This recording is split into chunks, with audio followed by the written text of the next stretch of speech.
वाहिगुरु जी का खालसा वाहिगुरु जी की फतेह जी. My name is Dr. Waheguru ji की फतेह जी. My name is Dr. Kirpal Singh and our program name is Tips for Good Life, Sukhi Jeevan Diraz, and we're thankful to Sir Meghraj Singh and Voice of Manavta TV for this opportunity for us to do a program regarding the concept of violence, non-cooperative movements and the Kuka movement and its impact on India's freedom.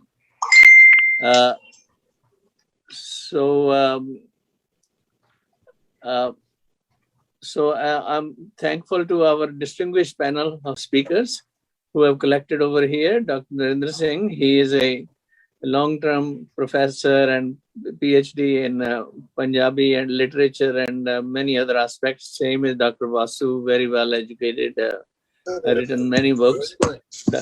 Dr. Kulwinder Singh, who's practiced medicine and retired, has a lot of experience. Gyani Dharm Singh, he trained so many prachariks and principal of a Gurmat college. And Meghraj Singh himself, a trained person, reporter and news editor. And Padia Saab, who's, I can't see his picture, but he's also a power engineer with a wide experience in Sikh affairs. And welcome to our audience. Saaryan nu again, Vaheguru Ji ka Khalsa, Vaheguru Ji ki Fateh. Ram Ram, Namaste. Jo hor salam, jo bhi toda pichokad hove, please purvan karna. Views expressed in this program are strictly programs of the individual participants, and this is not the official policy of Voice of Manavta. Audience, please like our program and feel free to send your questions so that we can improve the quality of our program. Having said that, we've been really doing a long program starting from Guru Nanak Sahib, Guru Tegh Bahadur Sahib on, going over several weeks, and now we have come to the lessons we can learn from the fall of the Sikh Empire. And in the part of that, you know, we see after the British took over, Sikhs really didn't completely give up. They continue to rise up in one form or another. One example is the Kuka movement under Baba Ram Singh's guidance. And we have Bhai Maharaj Singh's opposition and so many other things like that which took place. It's easy to say this is an end of the Sikh kingdom, but it continued to go in many different ways. But why it could not develop into full-blown re-establishment of the kingdom, we will come to those kind of questions as we go along. So having said that, I feel that the Kuka movement, especially which we're going to focus today, is a very good example of non-cooperation. Well before the Gandhi's movement of non-cooperation. As a matter of fact, even before the Gurdwara reform movements. So the impact of those lessons of the Kuka movement are very significant in the history of India and in the history of the Sikhs. So we should try to explore during this time and the subsequent sessions what can we learn and how we can change our destiny again based on our history. Having said that, I will ask at this stage Dr. Narendra Singh to give us a little background about the Kuka movement. But before that, Dr. Saab, give us what is the Sikh concept of non-violence and how it grew up through the Guru times and eventually what were the consequences. Thank you. Stage is yours. ਬੇਨਤੀ ਹੈ ਕਿ ਸਿੱਖ ਨੂੰ ਅੱਜ ਵੀ ਇਸ ਤਰ੍ਹਾਂ ਸਮਝਿਆ ਜਾਂਦਾ ਹੈ ਕਿ ਉਹ ਮਾਰਸ਼ਲ ਹੈ ਔਰ ਕੇਵਲ ਮਾਰਸ਼ਲ ਹੈ, ਜਦ ਕਿ 6ਵੇਂ ਪਾਤਸ਼ਾਹ ਨੇ ਹੀ ਸੰਤ ਸਿਪਾਹੀ ਦੀ ਇੱਕ ਪੋਜੀਸ਼ਨ ਜਿਹੜੀ ਉਹ ਸਿੱਖਾਂ ਵਾਸਤੇ ਬਣਾ ਦਿੱਤੀ ਸੀ। ਅੱਜ ਜੇ ਆਮ ਬੰਦੇ ਨੂੰ, ਹਿੰਦੁਸਤਾਨ ਦੇ ਆਮ ਬੰਦੇ ਨੂੰ ਪੁੱਛਿਆ ਜਾਏ ਤਾਂ ਉਹ ਸਿੱਖ ਨੂੰ ਸਿਰਫ ਲੜਾਕੂ ਔਰ ਜੁਝਾਰੂ ਸਮਝਦਾ। ਇਹ ਲਫ਼ਜ਼ ਮਾੜੇ ਨਹੀਂ ਹੈਗੇ, ਇਹ ਲਫ਼ਜ਼ ਚੰਗੇ ਨੇ। ਜੁਝਾਰੂ ਹੋਣਾ ਵੀ ਚੰਗਾ ਹੈ ਤੇ ਲੜਾਕੂ ਹੋਣਾ ਵੀ ਚੰਗਾ ਹੈ, ਪਰ ਇਹ ਜਿਹੜਾ ਸਾਡੇ ਜੜ ਵਿੱਚ ਪਈ ਹੋਈ ਜਿਹੜਾ ਫੈਕਟ ਹੈ ਕਿ ਅਸੀਂ ਬੇਸਿਕਲੀ ਅਹਿੰਸਾ ਨਾਲ ਸੰਬੰਧਿਤ ਹਾਂ। ਔਰ ਗੁਰੂ ਨਾਨਕ ਨੇ ਜਦੋਂ ਸਾਨੂੰ ਸ਼ਕਤੀ ਬਖਸ਼ੀ ਸੀ ਤਾਂ ਉਸਨੇ ਨਿਰਭਉ ਸ਼ਬਦ ਦੀ ਵਰਤੋਂ ਕੀਤੀ ਸੀ ਮੂਲ ਮੰਤਰ ਵਿੱਚ ਹੀ। ਗੁਰੂ ਨਾਨਕ ਸਾਹਿਬ ਨੇ ਇਹ ਨਹੀਂ ਕਿਹਾ ਸੀ ਕਿ ਤੁਸੀਂ ਜ਼ੁਲਮ ਕਰੋ, ਉਹਨਾਂ ਨੇ ਕਿਹਾ ਤੁਸੀਂ ਨਿਡਰ ਹੋਵੋ। ਪੈ ਕਾਹੂ ਕੋ ਦੇਤ ਨਾ, ਗੁਰੂ ਤੇਗ ਬਹਾਦਰ ਕਹਿੰਦੇ ਨੇ, ਨਾ ਪੈ ਮਾਨਤ ਆਨ। ਇਹ ਜਿਹੜੀਆਂ ਗੱਲਾਂ ਨੇ, ਨਾਟ ਓਨਲੀ ਦੈਟ, ਗੁਰੂ ਜਿਹੜੇ ਨੇ ਉਹ ਬਾਰ-ਬਾਰ, ਜੇ ਤੁਸੀਂ ਆਸਾ ਦੀ ਵਾਰ ਨੂੰ ਪੜ੍ਹਦੇ ਹੋ ਤਾਂ ਤੁਸੀਂ ਬਾਰ-ਬਾਰ ਦੇਖਦੇ ਹੋ ਕਿ ਕਈ ਵਾਰੀ ਉਹਦੇ 'ਚ ਬੜੀ ਲਾਊਡ ਆਵਾਜ਼ ਵਿੱਚ ਗੁਰੂ ਨਾਨਕ ਕਹਿੰਦੇ ਨੇ ਕਿ ਤੁਸੀਂ ਬੱਕਰੇ ਕੋ ਕੇ ਖਾਂਦੇ ਹੋ ਔਰ ਫਿਰ ਧਾਗੇ ਆਪਣੇ ਗਲਾਂ ਵਿੱਚ ਪਾਉਂਦੇ ਹੋ, ਇਹ ਤਾਂ ਕੋਈ ਬਾਹਮਣ ਦਾ ਕੰਮ ਨਾ ਹੋਇਆ ਨਾ। ਤੁਸੀਂ ਛੁਰੀ ਵਗਾਇਨ ਤਿੰਨ ਗਲ ਤਾਗ ਵਰਗੀਆਂ ਗੱਲਾਂ ਜਿਹੜੇ ਨੇ ਗੁਰੂ ਲਾਊਡਲੀ ਕਹਿੰਦੇ ਨੇ। ਬਾਕੀ ਦੇ ਗੁਰੂ ਵੀ ਇਸੀ ਸਾਨੂੰ ਜਿਹੜਾ ਬਹੁਤ ਜ਼ਿਆਦਾ ਐਸੋਸੀਏਟ ਕੀਤਾ ਗਿਆ ਸਾਡੇ ਸਰੂਪ ਕਰਕੇ, ਉਹ ਗੁਰੂ ਗੋਬਿੰਦ ਸਿੰਘ ਜੀ ਨਾਲ ਐਸੋਸੀਏਟ ਕੀਤਾ ਗਿਆ ਔਰ ਗੁਰੂ ਗੋਬਿੰਦ ਸਿੰਘ ਜੀ ਨੂੰ ਜੰਗਾਂ ਯੁੱਧਾਂ ਨਾਲ ਜੋੜ ਦਿੱਤਾ ਗਿਆ, ਕੇਵਲ ਔਰ ਕੇਵਲ ਜੰਗਾਂ ਯੁੱਧਾਂ ਨਾਲ ਜੋੜ ਦਿੱਤਾ ਗਿਆ। ਗੁਰੂ ਗੋਬਿੰਦ ਸਿੰਘ ਜੀ ਦੀਆਂ ਹੋਰ ਵੱਡੀਆਂ ਜਿਹੜੀਆਂ ਪ੍ਰਾਪਤੀਆਂ ਨੇ, ਜਿਹੜੀਆਂ ਬਹੁਤ ਸਾਰੀ ਬਾਣੀ ਰਚਨ ਦੀਆਂ, ਖਾਲਸਾ ਪੰਥ ਨੂੰ ਸਾਜਣ ਦੀਆਂ, ਗਾਈਡੈਂਸ ਦੇਣ ਦੀਆਂ, ਉਹਨਾਂ ਨੂੰ ਪਿੱਛੇ ਕੀਤਾ ਗਿਆ। ਉਹਨਾਂ ਨੇ ਕਿਹਾ ਮੈਂ ਤਾਂ ਜਦੋਂ ਸਾਰੇ ਰਸਤੇ ਬੰਦ ਹੋ ਜਾਂਦੇ ਨੇ ਉਦੋਂ ਤਲਵਾਰ ਚੁੱਕਣ ਨੂੰ ਮੈਂ ਹੱਕ ਸਮਝਦਾ, ਉਦੋਂ ਉਸਨੂੰ ਮੈਂ ਠੀਕ ਸਮਝਦਾ।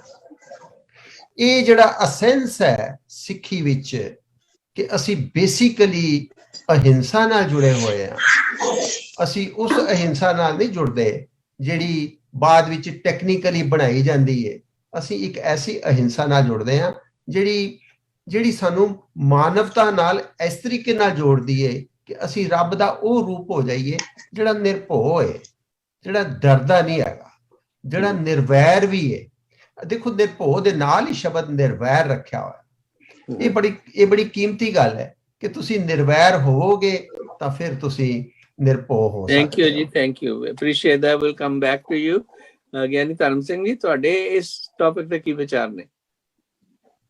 ਜਿਹੜੀ ਅਹਿੰਸਾ ਆ ਨਾ ਜੀ, ਇਹ ਗੁਰਬਾਣੀ ਦੇ ਵਿੱਚ ਜਾਂ ਜੋ ਸਾਡਾ ਗੁਰਮਤ ਦਾ ਸਿਧਾਂਤ ਆ, ਇਹ ਬੜਾ ਸਪਸ਼ਟ ਆ ਵੀ ਜਿਸ ਤਰ੍ਹਾਂ ਹੁਣ ਜੂਆਂ, ਖੱਟ ਮੱਲ ਮਾਰਨੇ ਜਾਂ ਮੱਛਰ ਵਗੈਰਾ, ਇਸੇ ਤਰ੍ਹਾਂ ਹੀ ਜੇ ਹਲਕਾਇਆ ਕੁੱਤਾ ਹੋਏ, ਸੱਪ ਹੋਵੇ, ਉਹਨਾਂ ਤੇ ਦਇਆ ਕਰਨੀ ਜਿਹੜੀ ਆ, ਇਹ ਸਮਝ ਲਓ ਕਿ ਬਹੁਤ ਲੋਕਾਂ ਨੂੰ ਦੁੱਖ ਦੇਣ ਦਾ ਕਾਰਨ ਬਣ ਜਾਏਗੀ।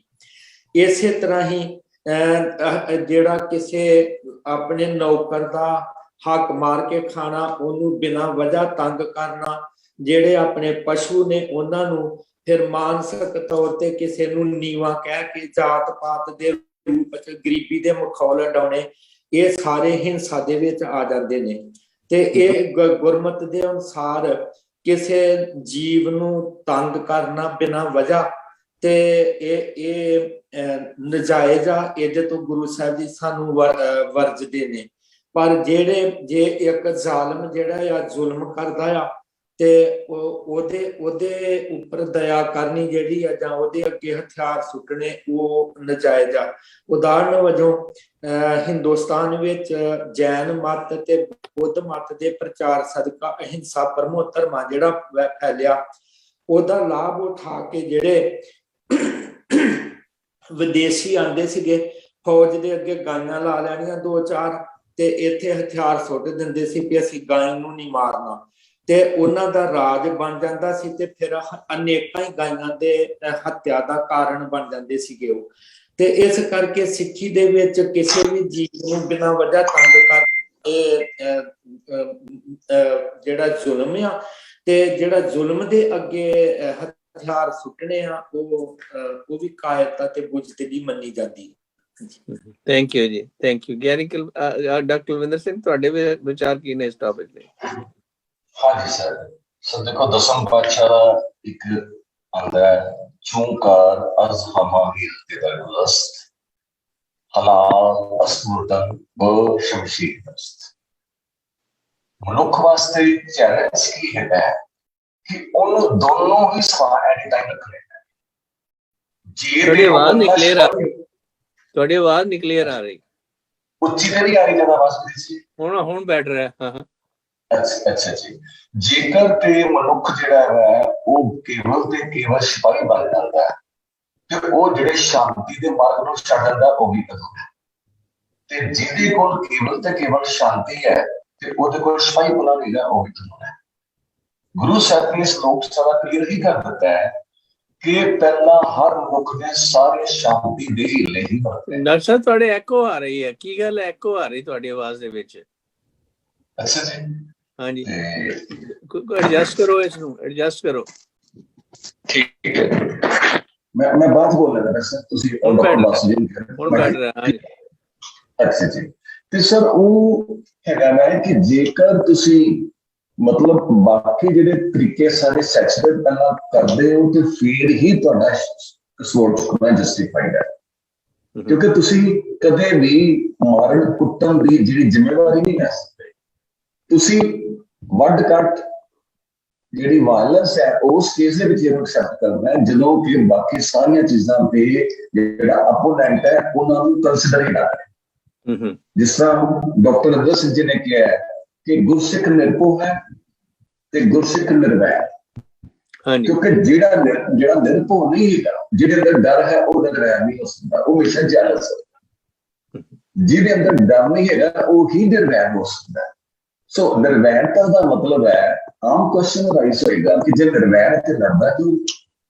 ਇਹਦੀ ਲੜਾਈ ਦੇ ਵਿੱਚ, ਇਹਦੀ ਸਵੋਰਡ ਦੇ ਵਿੱਚ ਦੁਸ਼ਮਣੀ ਨਹੀਂ ਹੈ। ਇਹ ਸਵੋਰਡ ਚੁੱਕਦਾ ਹੈ ਸਰਵਿਸ ਟੂ ਹਿਊਮੈਨਿਟੀ ਦੇਣ ਵਾਸਤੇ। ਗੁਰਸਿੱਖ ਸਵੋਰਡ ਚੁੱਕਦਾ ਹੈ ਇਨਸਾਫ ਲੈਣ ਲਈ ਤੇ ਇਨਸਾਫ ਦਿਵਾਉਣ ਵਾਸਤੇ। ਗੁਰਸਿੱਖ ਸਵੋਰਡ ਚੁੱਕਦਾ ਹੈ ਮਨੁੱਖਤਾ ਦੇ ਭਲੇ ਲਈ। ਥੈਂਕ ਯੂ ਜੀ। ਡਾਕਟਰ ਵਾਸੂ, ਤੁਸੀਂ ਆਪਣੇ ਵਿਚਾਰ ਦੱਸੋ ਇਸ ਤੇ please. try to avoid repetition of what people have already said. ਤੁਸੀਂ ਆਪਣੇ ਵਿਚਾਰ ਇਹਦੇ ਵਿੱਚ ਦੱਸੋ so that we can advance our subject। ਬਈ ਸਿੱਖਾਂ ਦੇ ਵਿੱਚ ਕੀ ਹੈ concept non violence the, and please explain। ਜੀ ਬਈ ਗੁਰਸਿੱਖ ਜਿਹੜੇ ਨੇ ਉਹ ਰੱਬ ਨੂੰ ਮਨੁੱਖਤਾ ਵਿੱਚ ਸਮਝਦੇ ਨੇ। ਰੱਬ ਕਿੱਥੇ ਰਹਿੰਦਾ? ਇਹ ਮਨੁੱਖਾਂ ਵਿੱਚ ਰਹਿੰਦਾ ਹੈ। ਕਿਉਂਕਿ ਜੇਤਾ ਕੀਤਾ ਤੇਤਾ ਨਾਉ, ਇਹ ਜਿਤਨਾ ਸੰਸਾਰ ਕੀਤਾ ਹੋਇਆ ਰੱਬ ਦਾ ਪ੍ਰਗਟ ਸਰੂਪ ਹੈ। ਤੋ ਇਸ ਦੀ ਵੈਲਫੇਅਰ ਲਈ, ਇਸ ਸੰਸਾਰ ਦੀ ਖੁਸ਼ਹਾਲੀ ਲਈ ਉਹ ਤਾਕਤਾਂ ਜਿਹੜੀਆਂ ਖੁਸ਼ਹਾਲੀ ਖੋਹਦੀਆਂ ਨੇ ਉਹਦੇ ਵਿਰੁੱਧ ਸੰਘਰਸ਼ ਹੈ। ਲੱਭ ਪਾਪ ਤੋਏ ਰਾਜਾ ਮਹਿਤਾ ਕੂੜ ਵਾ ਸਿਕਦਾਰ। ਇਹ ਜਿਹੜੀਆਂ ਤਾਕਤਾਂ ਨੇ ਇਹਦੇ ਲਈ ਸਭ ਤੋਂ ਪਹਿਲੇ ਦੋ ਯੁੱਧ ਮਨੁੱਖ ਨੇ ਲੜਨੇ ਨੇ। ਪਹਿਲਾ ਯੁੱਧ ਉਹਦਾ ਆਪਣੇ ਖਿਲਾਫ ਹੈ। ਉਹਨੇ ਆਪਣੀ ਅੰਦਰਲੀ ਨੂੰ ਜਿੱਤਣਾ। ਅੰਦਰ ਜਿਹੜਾ ਵਿਕਾਰਾਂ ਦਾ ਚੱਕਰ ਹੈ, ਕਾਮ ਕ੍ਰੋਧ ਲੋਭ ਮੋਹ ਹੰਕਾਰ ਦਾ ਚੱਕਰ ਅੰਦਰ ਹੀ ਹੈ। ਮਨੁੱਖ ਦਾ ਲੋਅਰ ਸੈਲਫ ਜਿਹੜਾ ਉਹਨੂੰ ਜਿੱਤਣਾ, ਜਿਹਨੂੰ ਮਨ ਕਹਿੰਦੇ ਹੋ, ਮਨ ਜੀਤੇ। ਇਸ ਮਨ ਨੂੰ ਲੋਅਰ ਸੈਲਫ ਤੋਂ ਅਪਰ ਸੈਲਫ ਵਿੱਚ ਲਿਜਾਣਾ। ਤੇ ਜਿਹੜਾ ਪਹਿਲੇ ਆਪਣੇ ਮਨ ਦੇ ਵਿਰੁੱਧ ਯੁੱਧ ਜਿੱਤ ਗਿਆ ਤੇ ਦੂਜਾ ਯੁੱਧ ਜਿਹੜੇ ਲੋਕਾਂ ਨੂੰ ਤੰਗ ਕਰਦੇ ਨੇ ਜ਼ਾਲਮ ਸ਼ਕਤੀਆਂ ਨੇ। ਤੋ ਇਹ ਜਿਹੜੇ ਯੁੱਧ ਨੇ ਮੁੱਖ ਤੇ ਹਰ ਚਿੱਤ ਮੈਂ ਯੁੱਧ ਵਿਚਾਰੇ। ਗੁਰੂ ਗੋਬਿੰਦ ਸਿੰਘ ਨੇ ਕਲੀਅਰ ਕਰਤਾ ਕਿ ਧਨ ਜੀਓ ਤੇ ਕੋ ਜਗ ਮੈਂ। ਉਹ ਜਗ ਵਿੱਚ ਸਾਰੇ ਮਨੁੱਖ ਧਨ ਥੋੜੀ ਹੈਗੇ ਨੇ, ਧਨ ਬਹੁਤ ਘੱਟ ਨੇ। ਔਰ ਮੁੱਖ ਤੇ ਹਰ। ਹੁਣ ਮੁੱਖ ਜਿਹੜਾ ਹੈ ਉਹ ਤੇ ਹਰੀ ਨਿਵਾਸ ਕਰਨਾ ਚਾਹੀਦਾ, ਨਾ ਕੋਈ ਨਿੰਦਾ ਚੁਗਲੀ। ਤੇ ਚਿੱਤ ਵਿੱਚ ਯੁੱਧ ਕਿਹਦਾ? ਆਪਣੀਆਂ ਕਮਜ਼ੋਰੀਆਂ ਦੇ ਵਿਰੁੱਧ, ਆਪਣੇ ਲੋਅਰ ਸੈਲਫ ਦੇ ਵਿਰੁੱਧ, ਆਪਣੇ ਸ਼ੈਤਾਨ ਦੇ ਵਿਰੁੱਧ। ਹਰ ਬੰਦੇ ਨੇ ਆਪਣੀ ਸ਼ੈਤਾਨ ਦੇ ਵਿਰੁੱਧ ਜੰਗ ਕਰਨੀ ਹੈ। ਦੇਹ ਅਨਿਤ ਨਾ ਨਿਤ ਰਹੇ। ਇਹ ਸਰੀਰ ਜਿਹੜਾ ਇਹਦਾ ਯੂਜ਼ ਕਰਨਾ ਮਨੁੱਖਤਾ ਲਈ, ਇਹ ਰਹਿਣਾ ਤੇ ਹੈ ਨਹੀਂ। ਇਸੇ ਕਰਕੇ ਕੁਰਬਾਨੀਆਂ ਨੇ ਸਿੱਖ ਧਰਮ ਵਿੱਚ। ਤੇ ਜਸ ਨਾਵ ਚੜੇ। ਇਹ ਜਿਹੜੇ ਸਿਫਤ ਸਲਾਹ ਹੈ, ਜਿਹੜੀ ਮਨ, ਜਿਹੜਾ ਮਨ ਦੇ ਨਾਲ ਸਿਫਤ ਸਲਾਹ ਕਰਨੀ, ਜੀਵ ਨੂੰ ਕੰਟਰੋਲ 'ਚ ਰੱਖਣਾ ਤੇ ਧੀਰਜ ਧਾਮ ਬਣਾਏ, ਇਹ ਹੈ ਤਨ। ਦੇਖੋ ਤਨ ਕਿੱਦਾਂ ਦਾ ਹੋਵੇ? ਟੋਲਰੇਸ਼ਨ, ਰਿਲੀਜੀਅਸ ਟੋਲਰੇਸ਼ਨ, ਲੋਕਾਂ ਨਾਲ ਮਿਲ ਜੁਲ ਕੇ ਵੀ ਰਹਿਣਾ। ਤੇ ਬੁੱਧ ਸਿਉ ਦੀਪਕ ਜਿਉ ਜਿਆਰੇ, ਤੇ ਬੁੱਧੀ ਨੂੰ ਡਿਮ ਨਹੀਂ ਹੋਣ ਦੇਣਾ। ਇਹ ਨਾ ਜਿੱਦਾਂ ਗੁਰੂ ਰਵਿਦਾਸ ਨੇ ਕਿਹਾ, ਮਾਧੋ ਅਵਿਦਿਆ ਹਿਤ ਕੀਨ। ਇਹ ਜਿਹੜੀ ਅਵਿਦਿਆ ਹੈ, ਇਗਨੋਰੈਂਸ ਹੈ, ਉਹਦੇ ਨਾਲ ਪਿਆਰ ਨਹੀਂ ਪੈਣਾ। ਤੇ ਵਿਵੇਕ ਦੀਪ ਮਲੀਨ, ਇੱਕੋ ਇੱਕ ਤੇ ਮਨੁੱਖ ਨੂੰ ਪਸ਼ੂਆਂ ਤੋਂ ਬਚਾਉਂਦੀ ਹੈ ਚੀਜ਼ ਵਿਵੇਕ। ਉਹ ਦੀਵਾ ਜਿਹੜਾ ਜਾਗਰਤ ਰੱਖਣਾ ਹੈ। ਬੁੱਧ ਸਿਉ ਦੀਪਕ ਜਿਉਂ ਜਿਆਰੇ। ਤੇ ਜਿਹੜੀ ਨਿਰਭਉ ਦੀ ਗੱਲ ਡਾਕਟਰ ਸਾਹਿਬ ਨੇ ਕੀਤਾ, ਗਿਆਨੇ ਕੀ ਵੱਢਣੀ ਮਨੋ ਹਾਥ ਲੈ, ਕਾਤਰ ਤੱਕ ਕੁਤਵਾਰ ਬਹਾਰੇ। ਇਹ ਜਿਹੜੀ ਕਾਇਰਤਾ ਹੈ, ਇਹ ਜਿਹੜਾ ਡਰ, ਦੇਖੋ ਅੰਤਮ ਸਰੋਕਾਰ, ਜਿਹੜੇ ਅਲਟੀਮੇਟ ਕੰਸਰਨ ਹੈ, ਉਹ ਤੇ ਬੰਦੇ ਨੇ ਦੁਨੀਆ ਤੋਂ ਚਲੇ ਜਾਣਾ। ਤੇ ਉਹ ਅਲਟੀਮੇਟ ਕੰਸਰਨ ਨੂੰ ਸਾਹਮਣੇ ਰੱਖ ਕੇ ਜੀਵਨ ਨੂੰ ਪਲਾਨ ਕਰਨਾ। ਤੇ ਕਿਸੇ ਪੁੱਛਿਆ ਵੀ ਗੁਰੂ ਨਾਨਕ ਦੇ ਹੱਥ ਤਲਵਾਰ ਹੈ ਸੀ? ਕੀ ਗੁਰੂ ਨਾਨਕ ਦੇ ਹੱਥ ਤਲਵਾਰ ਹੈ ਸੀ? ਉਹ ਦੂਜਾ ਕਹਿੰਦਾ ਨਹੀਂ, ਤਲਵਾਰ ਫੜਨ ਦਾ ਇਕਰਾਰ ਹੈ ਸੀ। ਉਹਦੇ ਬਚਨਾਂ 'ਚ ਹਾਂਜੀ ਇਕਰਾਰ ਸੀ ਵੀ ਉਹ ਤਲਵਾਰ ਫੜੇਗਾ। ਇਹ ਜਿਹੜਾ ਸਾਰਾ ਕਨਸੈਪਟ ਹੈ, ਆਪਣੇ ਆਪੇ ਦੀ ਜਿੱਤ ਤੇ ਫਿਰ ਜ਼ਾਲਮਾਂ ਨਾਲ ਲੜਨਾ। ਤੇ ਮਨੁੱਖੀ ਪਰਪਸ ਜਿਹੜਾ ਹੈ ਉਹ ਇਹੀ ਹੈ ਕਿ ਆਪਣੇ ਆਪ ਨੂੰ ਰੱਬ ਦਾ ਪ੍ਰਤੀਨਿਧ ਬਣਾਉਣਾ।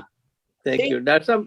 ਮੈਂ ਨਾ ਕਈ ਵਾਰੀ ਪਿੱਛੇ ਸੋਚਦਾ ਹੁੰਦਾ, ਜਿਹੜਾ ਸਾਡਾ ਨੈਸ਼ਨਲ ਐਂਥਮ ਹੈ ਨਾ, ਇਹ ਕੁਝ ਗਲਤ ਹੈ ਕਿ ਦੇਸ਼ ਬਾਬਰ ਮੋਏ ਵਾਲਾ ਹੋਣਾ। ਇਹ ਚਾਹੀਦਾ ਸੀਗਾ, ਧੰਨ ਜਿਓ ਤਿਸਕੋ ਜਗ ਮੈਂ ਮੁਖਤੇ ਹਰ ਚਿਤ ਮੈਂ ਜੁਦ ਵਿਚਾਰੇ। ਹੈ ਜੀ, ਸਾਡਾ ਨੈਸ਼ਨਲ ਐਂਥਮ ਇਹ ਹੋਣਾ ਚਾਹੀਦਾ ਸੀ। ਸਾਡੀ ਰੋਜ਼ ਦੀ ਐਡਵਾਈਸ ਜਿਹੜੀ ਹੈ ਜੀ, ਉਹ ਤੇ ਜਨ ਗਨ ਮਨ ਤਾਂ ਕੋਈ ਰਾਜਾ ਸੀ, ਬਾਹਰੋਂ ਆਇਆ ਸੀ, ਉਹਦੀ ਕਹਿੰਦੇ ਨੇ ਪ੍ਰੇਜ਼ ਵਿੱਚ ਉਚਾਰਿਆ ਗਿਆ ਸੀ। ਨਹੀਂ, ਮੈਂ ਆਪਣੇ ਸਿੱਖਾਂ ਦੀ ਗੱਲ ਕਰ ਰਿਹਾ ਜੀ। ਸਿੱਖਾਂ ਦੇ ਵਿੱਚ ਹੈ ਨਾ ਜੀ, ਜਿਸ ਹਿਸਾਬ ਨਾਲ ਇਹ ਸ਼ਬਦ ਸਾਨੂੰ ਸਮਝਾਉਂਦਾ, ਧੰਨ ਜਿਓ ਤਿਸਕੋ ਇਸ ਜਗ ਮੈਂ ਮੁਖਤੇ ਹਰ ਚਿਤ ਮੈਂ ਜੁਦ ਵਿਚਾਰੇ। ਸ਼ੁਭ ਕਰਮਨ ਜਿਹੜਾ ਹੁਣ ਜਿਹੜਾ ਸ਼ੁਭ ਕਰਮਨ ਹੈ, ਉਹ ਵੀ ਸ਼ੁਭ ਕਰਮਨ ਤੇ ਦੁਨੀਆ ਦੇ ਐਕਸ਼ਨ ਫੀਲਡ ਵਿੱਚ ਹੋਣਾ। ਹੋਰ ਉਹ ਤਾਂ ਗੱਲ ਠੀਕ ਹੈ, ਜੰਗਲਾਂ ਵਿੱਚ ਜਾਏ ਨਹੀਂ, ਉਹਦਾ ਗੱਲ ਤਾਂ ਠੀਕ ਹੈ। ਉੱਥੇ ਚੱਕਰ ਪੈ ਜਾਂਦਾ ਸ਼ਿਵਾ ਦਾ, ਸ਼ਿਵ ਦਾ।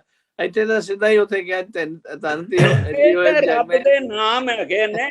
ਇਹ ਤੇ ਗੁਰੂ ਸਾਹਿਬ ਨੇ ਮੁਰਾਰੀ ਤੇ ਸ਼ਿਵ ਜੀ ਤੇ ਕਾਲਕਾ, ਇਹ ਤੇ ਰੱਬ ਦੇ ਨਾਮ ਹੈਗੇ। ਉਹਦਾ ਗੱਲ ਠੀਕ ਹੈ। ਮੈਂ ਤਾਂ ਹਿੰਦੁਸਤਾਨ ਨੂੰ ਹਾਂਜੀ ਹਾਂਜੀ ਤੇ ਭੈੜੀ ਪ੍ਰਵਿਰਤੀ ਵਾਲੇ ਜਿਹੜੇ ਨੇ ਹਿੰਦੂ ਕਵਿਤਾ ਵਿੱਚ ਲੈ ਆਉਂਦੇ ਨੇ ਵੀ ਸ਼ਿਵ ਜੀ ਜਿਹੜੇ ਨੇ, ਇਹ ਤੇ ਗੁਰੂ ਸਾਹਿਬ ਨੇ ਇੱਕ ਕਲਿਆਣ ਦਾ ਦੇਵਤਾ ਮੰਨਿਆ ਗਿਆ ਸ਼ਿਵ ਜੀ। ਤੇ ਉਹਨੂੰ ਬੇਨਤੀ ਕੀਤੀ ਹੈ ਰੱਬ ਦੀ ਸ਼ਕਤੀ। ਮੈਂ ਤਾਂ I just saying to avoid the controversy, we'll have to move on।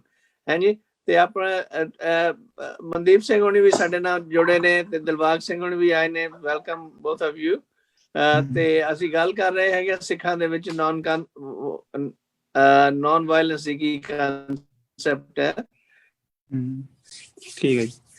ਪਿੱਛੇ ਬਿਹਾਰ ਦੇ ਡਾਕਟਰ ਨਰਿੰਦਰ ਸਿੰਘ ਉਹਨਾਂ ਨੇ, ਗਿਆਨੀ ਧਰਮ ਸਿੰਘ ਤੇ ਡਾਕਟਰ ਇੰਦਰਜੀਤ ਸਿੰਘ ਉਹਨਾਂ ਤੇ ਡਾਕਟਰ ਕੁਲਵਿੰਦਰ ਸਿੰਘ ਉਹਨਾਂ ਨੇ, ਕਿ ਸਾਨੂੰ ਤਾਂ ਫਿਲਾਸਫੀ ਨਿਰਭਉ ਦੇ ਨਿਰਵੈਰ ਦੀ ਦਿੱਤੀ ਹੈ ਗੁਰੂ ਨਾਨਕ ਦੇਵ ਜੀ ਨੇ। ਤੇ ਉਹ ਹਥਿਆਰ ਤਾਂ ਅਸੀਂ ਉਦੋਂ ਹੀ ਚੱਕਣੇ ਆ ਜਦੋਂ ਅੰਤ ਆ ਜੇ, ਜਿਵੇਂ 10ਵੇਂ ਪਾਤਸ਼ਾਹ ਕਹਿੰਦੇ ਨੇ। ਤੇ ਇਸੇ ਤਰ੍ਹਾਂ ਵਿੱਚ ਇਹ ਗੱਲ ਚੱਲ ਪਈ ਵੀ ਜੇ ਸਾਡਾ ਜਿਹੜਾ ਹੈਗਾ ਨੈਸ਼ਨਲ ਐਂਥਮ ਕਹਿੰਦੇ ਆ ਦੇਸ਼ ਸੇਵਾ ਮੋਹ ਹੈ, ਜੇ ਕਿਤੇ ਇਹ ਹੁੰਦਾ ਜਿਵੇਂ ਧੰਨ ਜਿਓ ਤਿਸਕੋ, ਫਿਰ ਉਹ ਝਗੜਾ ਹੀ ਨਾ ਪੈਂਦਾ ਸ਼ਿਵਾ ਤੇ ਹਾਰਦਾ ਹੈ ਨੀ। ਨਹੀਂ, ਉਹ ਗੱਲ ਜਿਹੜੀ ਆਪਣੇ ਇੰਦਰਜੀਤ ਸਿੰਘ ਜੀ ਹੁਣਾਂ ਨੇ ਕਲੀਅਰ ਕਰ ਹੀ ਦਿੱਤੀ ਹੈ, ਡਵਾਸੂ ਸਾਹਿਬ ਉਹਨਾਂ ਨੇ, ਤੇ ਪਰਮਾਤਮਾ ਦੇ ਕਈ ਸਿਫਤੀ ਨਾਮ ਜਿਹੜੇ ਹੈਗੇ ਆ ਉਹ ਆਏ ਆ, ਤੇ ਮਹਾਰਾਜ ਨੇ ਵੀ ਵਰਤੇ ਹੈਗੇ ਆ। ਤੇ ਇਹਦੇ ਵਿੱਚ ਸ਼ਿਵ ਦਾ ਜਿਹੜਾ ਨਾਮ ਜਿਹੜਾ ਆਇਆ ਉਹ ਕਿਤੇ ਉਹ ਸ਼ਿਵ ਜੀ ਕਰਕੇ ਨਹੀਂ ਆਇਆ, ਕਿ ਨਹੀਂ। ਪਰ ਫਿਰ ਵੀ ਜਿਹੜੇ ਬੰਦੇ ਜਿੱਦਾਂ ਇਤਰਾਜ਼ ਕਰਦੇ ਉਹਨਾਂ ਨੇ, ਤੇ ਹੁਣ ਤੁਸੀਂ ਭਾਵੇਂ ਉਹਨਾਂ ਨੂੰ ਭਾਵੇਂ ਗੁਰਬਾਣੀ ਦੇ ਸ਼ਬਦ ਉਹਨਾਂ ਨੇ ਇਤਰਾਜ਼ ਉੱਤੇ ਵੀ, ਉਹਨਾਂ ਨੇ ਪਤਾ ਪੁਤਾ ਕਿਸੇ ਚੀਜ਼ ਦਾ ਹੁੰਦਾ ਨਹੀਂ ਕਈ ਵਾਰੀ, ਤੇ ਉਹ ਐਵੇਂ ਇਤਰਾਜ਼ ਕਰਨ। ਬਾਕੀ ਤੁਹਾਡੀ ਉਹ ਗੱਲ ਨੌਨ ਵਾਇਲੈਂਸ ਦੀ ਚੱਲਦੀ ਸੀਗੀ, ਆਪਾਂ ਪਹਿਲਾਂ ਵੀ ਡਿਸਕਸ ਦੁਪਹਿਰ ਦੇ ਟਾਈਮ ਵੀ ਕੀਤਾ ਵੀ ਨੌਨ ਵਾਇਲੈਂਸ ਜਿੱਦਾਂ ਮਤਲਬ ਸਮਝਾਇਆ ਜਾਂਦਾ ਨਾ ਸਾਡੇ ਜਾਨੀ ਕਿ ਤਰੀਕੇ ਦੇ ਨਾਲ ਕਿ ਬਸ ਚਪੇੜਾਂ ਖਾਈ ਜਾਓ, ਜਿੱਦਾਂ ਅਸੀਂ ਪੰਜਾਬੀ ਸਿੱਧਾ ਕਹਿ ਲਈਏ, ਇਹਦਾ ਮਤਲਬ ਇਹ ਨਹੀਂ ਵੀ ਅਗਲਾ ਮਾਰੀ ਜਾਵੇ ਤੁਸੀਂ ਸਹੀ ਜਾਓ, ਇਹਨੂੰ ਨੌਨ ਵਾਇਲੈਂਸ ਨਹੀਂ ਕਹਿੰਦੇ। ਤੇ ਨੌਨ ਵਾਇਲੈਂਸ ਜਿਹੜਾ ਇਹ ਚੀਜ਼ ਜਿਹੜੀ ਹੈਗੀ ਕਈ ਵਾਰੀ ਬੁੱਧਿਜੀਵੀ ਵਿੱਚ ਆ ਜਾਂਦੀ, ਤੇ ਮਗਰ ਇਹ ਗੱਲ ਹੈ ਵੀ ਅਸਲ ਦੇ ਵਿੱਚ ਮਨ ਨੂੰ ਸ਼ਾਂਤ ਰੱਖਣਾ ਵੀ ਬੜਾ ਜ਼ਰੂਰੀ ਹੈ। ਮਗਰ ਗੱਲ ਇਹ ਹੈ ਵੀ ਅਗਰ ਦੀ ਗੱਲ ਧਿਆਨ ਦੇ ਨਾਲ ਸੁਣਨਾ, ਪਹਿਲਾਂ ਬਾਤਚੀਤ ਦੇ ਨਾਲ, ਡਾਇਲੋਗ ਦੇ ਨਾਲ ਜਿਹੜੀ ਹੈਗੀ ਗੱਲ ਜਿਹੜੀ ਹੈਗੀ ਕੀਤੀ ਜਾਵੇ, ਕਿਉਂਕਿ ਇਹ ਗੱਲਾਂ ਜਿਹੜੀਆਂ ਹੈਗੀਆਂ ਜੀਵਨ ਦੇ ਵਿੱਚ ਅਪਲਾਈ ਹੁੰਦੀਆਂ। ਜਿੱਥੇ ਆਪਾਂ ਕੁਰਬਾਨ ਕਰਨ ਦੀ ਗੱਲ ਹੁੰਦੀ, ਉੱਥੇ ਆਪਾਂ ਵੀ ਮਹਾਰਾਜ ਨੇ ਕੁਰਬਾਨ ਕੀਤਾ ਸ਼ਾਂਤਮਈ ਤਰੀਕੇ ਦੇ ਨਾਲ, 2 ਪਾਤਸ਼ਾਹਾਂ ਨੇ ਸ਼ਹਾਦਤਾਂ ਦਿੱਤੀਆਂ ਹੈਗੀਆਂ। ਤੇ ਮਗਰ ਵਾਇਲੈਂਸ ਦਾ ਮਤਲਬ ਇਹ ਨਹੀਂ ਹੈ ਵੀ ਵਾਇਲੈਂਸ ਦਾ, ਕਿਉਂਕਿ ਅਸੀਂ ਮਤਲਬ ਜਿਹੜਾ ਨਾ ਕਈ ਵਾਰੀ ਬੜਾ ਅਜੀਬ ਜਿਹਾ ਜਿਹੜਾ ਹੈ ਨਾ ਉਹ ਲੈ ਲੈਂਦੇ ਆ ਵੀ ਹਰ ਇੱਕ ਚੀਜ਼ ਵਾਇਲੈਂਟ ਹੋ ਜਾਣਾ। ਅੱਜ ਦੀ ਜਿਹੜੀ ਹੈ ਨਾ ਸਾਡੀ ਦਿਮਾਗ ਦੀ ਜਿਹੜੀ ਸੋਚ ਹੈ ਵਿੱਚ ਇਹ ਹੈ ਵੀ ਅਸੀਂ ਪਹਿਲਾਂ ਹੀ ਕਿਰਪਾਨਾਂ ਕੱਢ ਕੇ ਜਿਹੜੇ ਹੈਗੇ ਆ ਮੈਦਾਨ ਦੇ ਵਿੱਚ ਆ ਜਾਂਦੇ ਹਾਂ, ਗੱਲਬਾਤ ਕਰਨ ਦੀ ਬਾਅਦ ਚ ਗੱਲ ਰਹਿੰਦੀ ਆ ਤੇ ਲੜਨ ਨੂੰ ਅਸੀਂ ਕਾਹਲੇ ਪੈ ਜਾਂਦੇ ਹਾਂ।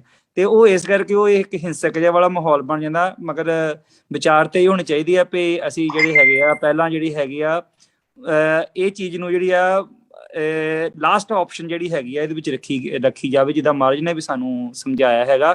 ਤੇ ਬਾਕੀ ਅੱਜ ਦੇ ਜਿਹੜੀ ਇਤਿਹਾਸ ਤੇ ਅਸੀਂ ਚਰਚਾ ਕਰਨੀ ਆ, ਬੜਾ ਇੰਪੋਰਟੈਂਟ ਇਤਿਹਾਸ ਹੈ ਤੇ ਬੜੀ ਖੁਸ਼ੀ ਹੈ ਕਿ ਅਸੀਂ ਸਾਰੇ ਜਾਣੇ ਜੁੜੇ ਹੈਗੇ ਆ। ਮਗਰ ਜੋ ਸਮਝਾਇਆ ਗਿਆ ਆ ਉਹ ਨਹੀਂ ਹੈ, ਮਗਰ ਇਹਦੇ ਉੱਤੇ ਵਿਚਾਰ ਕਰਨੀ ਬਣਦੀ ਹੈ ਵੀ ਅਸਲ ਵਿੱਚ ਜਿਹੜਾ ਗਾਂਧੀ ਵਾਲਾ ਨੌਨ ਵਾਇਲੈਂਟ ਆ ਉਹ ਸਾਡੀ ਸਿੱਖ ਸਮਾਜ ਵੀ ਕਦੀ ਵੀ ਵਰਤਿਆ ਜਾਂ ਦਰਸ਼ਨ ਕਦੀ ਵੀ ਵਰਤਿਆ ਨਹੀਂ ਜਾ ਸਕਦਾ, ਉਹਨੂੰ ਕਦੀ ਵੀ ਪ੍ਰਵਾਨ ਨਹੀਂ ਕੀਤਾ ਜਾ ਸਕਦਾ। ਜੇ ਗਾਂਧੀ ਵਾਲੀ ਫਿਲਾਸਫੀ ਜੇ ਹੁਣ ਤੱਕ ਹੁੰਦੀ ਤਾਂ ਇਹ ਦੇਸ਼ ਆਜ਼ਾਦ ਨਹੀਂ ਸੀ ਹੋਣਾ, ਹੁਣ ਤੱਕ ਵੀ ਅੰਗਰੇਜ਼ਾਂ ਦੇ ਥੱਲੇ ਰਹਿਣਾ ਸੀ। ਜਾਂ ਅਸੀਂ ਜੇ ਇਹ ਚੀਜ਼ਾਂ ਕਰਦੇ ਹਾਂ, ਅੱਜ ਵੀ ਜਦੋਂ ਦੇਸ਼ ਦੀ ਆਜ਼ਾਦੀ ਦੀ ਗੱਲ ਕੀਤੀ ਜਾਂਦੀ ਹੈ ਤਾਂ ਗਾਂਧੀ ਦੀ ਬਜਾਏ ਜਿਹੜੇ ਭਗਤ ਸਿੰਘ ਦੀ, ਊਧਮ ਸਿੰਘ ਦੀ, ਕਰਤਾਰ ਸਿੰਘ ਸਰਾਭਾ ਦੀ ਪੂਰੇ ਜਗ੍ਹਾ ਦੇ ਉੱਤੇ ਗੱਲ ਕੀਤੀ ਜਾਂਦੀ ਹੈ, ਮਗਰ ਉਹਨਾਂ ਦੇ ਕਦੀ ਕੋਈ ਉਂਗਲ ਨਹੀਂ ਉਠਾਈ ਜਾਂਦੀ। ਤੇ ਗਾਂਧੀ ਦੇ ਜਿਹੜੇ ਹੈਗੇ ਆ ਉਸ ਫਿਲਾਸਫੀ ਦੇ ਉੱਤੇ ਵੱਡੇ ਤੋਂ ਵੱਡਾ ਚਿੰਤਕ ਭਾਵੇਂ ਉਹ ਜਿੰਨਾ ਮਰਜ਼ੀ ਸ਼ਾਂਤਮਈ ਹੋਵੇ ਉਹ ਵੀ ਉਂਗਲ ਉਠਾਉਂਦਾ ਕਿ ਉਹ ਜਿਹੜਾ ਸੀ ਉਹ ਇੱਕ ਸਹੀ ਬੰਦਾ ਨਹੀਂ ਸੀ, ਉਹਨੂੰ ਸਹੀ ਤਰੀਕੇ ਦੇ ਨਾਲ ਦੇਸ਼ ਦਾ ਜਿਹੜਾ ਮਾਰਗਦਰਸ਼ਕ। ਥੈਂਕ ਯੂ ਜੀ, ਮੇਰਾ ਇਹ ਕਹਿਣਾ ਇਸੇ ਠੀਕ ਹੈ ਜੀ, ਥੈਂਕ ਯੂ। ਇਸੇ ਤਰ੍ਹਾਂ ਬੱਬਰ ਸ਼ਹਿਰ ਦਾ ਵੀ ਰੋਲ ਹੈਗਾ। ਆਪਣੇ ਸਰਦਾਰ ਦਰਬਾਰ ਸਿੰਘ ਜੀ, ਤੁਹਾਡੇ ਕੀ ਵਿਚਾਰ ਨੇ ਇਸ ਇਸ਼ੂ ਤੇ? ਹਾਂਜੀ, ਵਾਹਿਗੁਰੂ ਜੀ ਕਾ ਖਾਲਸਾ, ਵਾਹਿਗੁਰੂ ਜੀ ਕੀ ਫਤਿਹ। ਸਾਰੇ ਬੁਲਾਰਿਆਂ ਤੇ ਸਰੋਤਿਆਂ ਨੂੰ ਫਤਿਹ ਪ੍ਰਵਾਨ ਹੋਵੇ ਜੀ। ਜਿਹੜਾ ਆਪ ਜੀ ਨੇ ਵਿਸ਼ਾ ਲਿਆ ਵਾ, ਸਾਡੀ ਸੋਚ ਜਿਹੜੀ ਆ ਉਹ ਸ਼੍ਰੀ ਗੁਰੂ ਗ੍ਰੰਥ ਸਾਹਿਬ ਜੀ ਦੀ ਬਾਣੀ ਦੇ ਵਿੱਚੋਂ ਦੀ ਸ਼ੁਰੂਆਤ ਹੁੰਦੀ ਹੈ। ਤਾਂ ਗੁਰਬਾਣੀ ਨਿਰਭਉ ਨਿਰਵੈਰ ਦੀ ਗੱਲ, ਜਿਹੜਾ ਸਾਨੂੰ ਗੁਰੂ ਨੇ ਗੁੜਤੀ ਦਿੱਤੀ ਹੈ ਬਹਾਦਰੀ ਦੀ, ਦਲੇਰੀ ਦੀ, ਸੂਰਮਗਤੀ ਦੀ, ਪਹਿਲਾ ਮਰਨ ਕਬੂਲ। ਫਿਰ ਆਪਾਂ ਬਾਣੀ ਚ ਪੜ੍ਹਦੇ ਹਾਂ ਸੂਰਾ ਸੋ ਪਹਿਚਾਨੀਏ।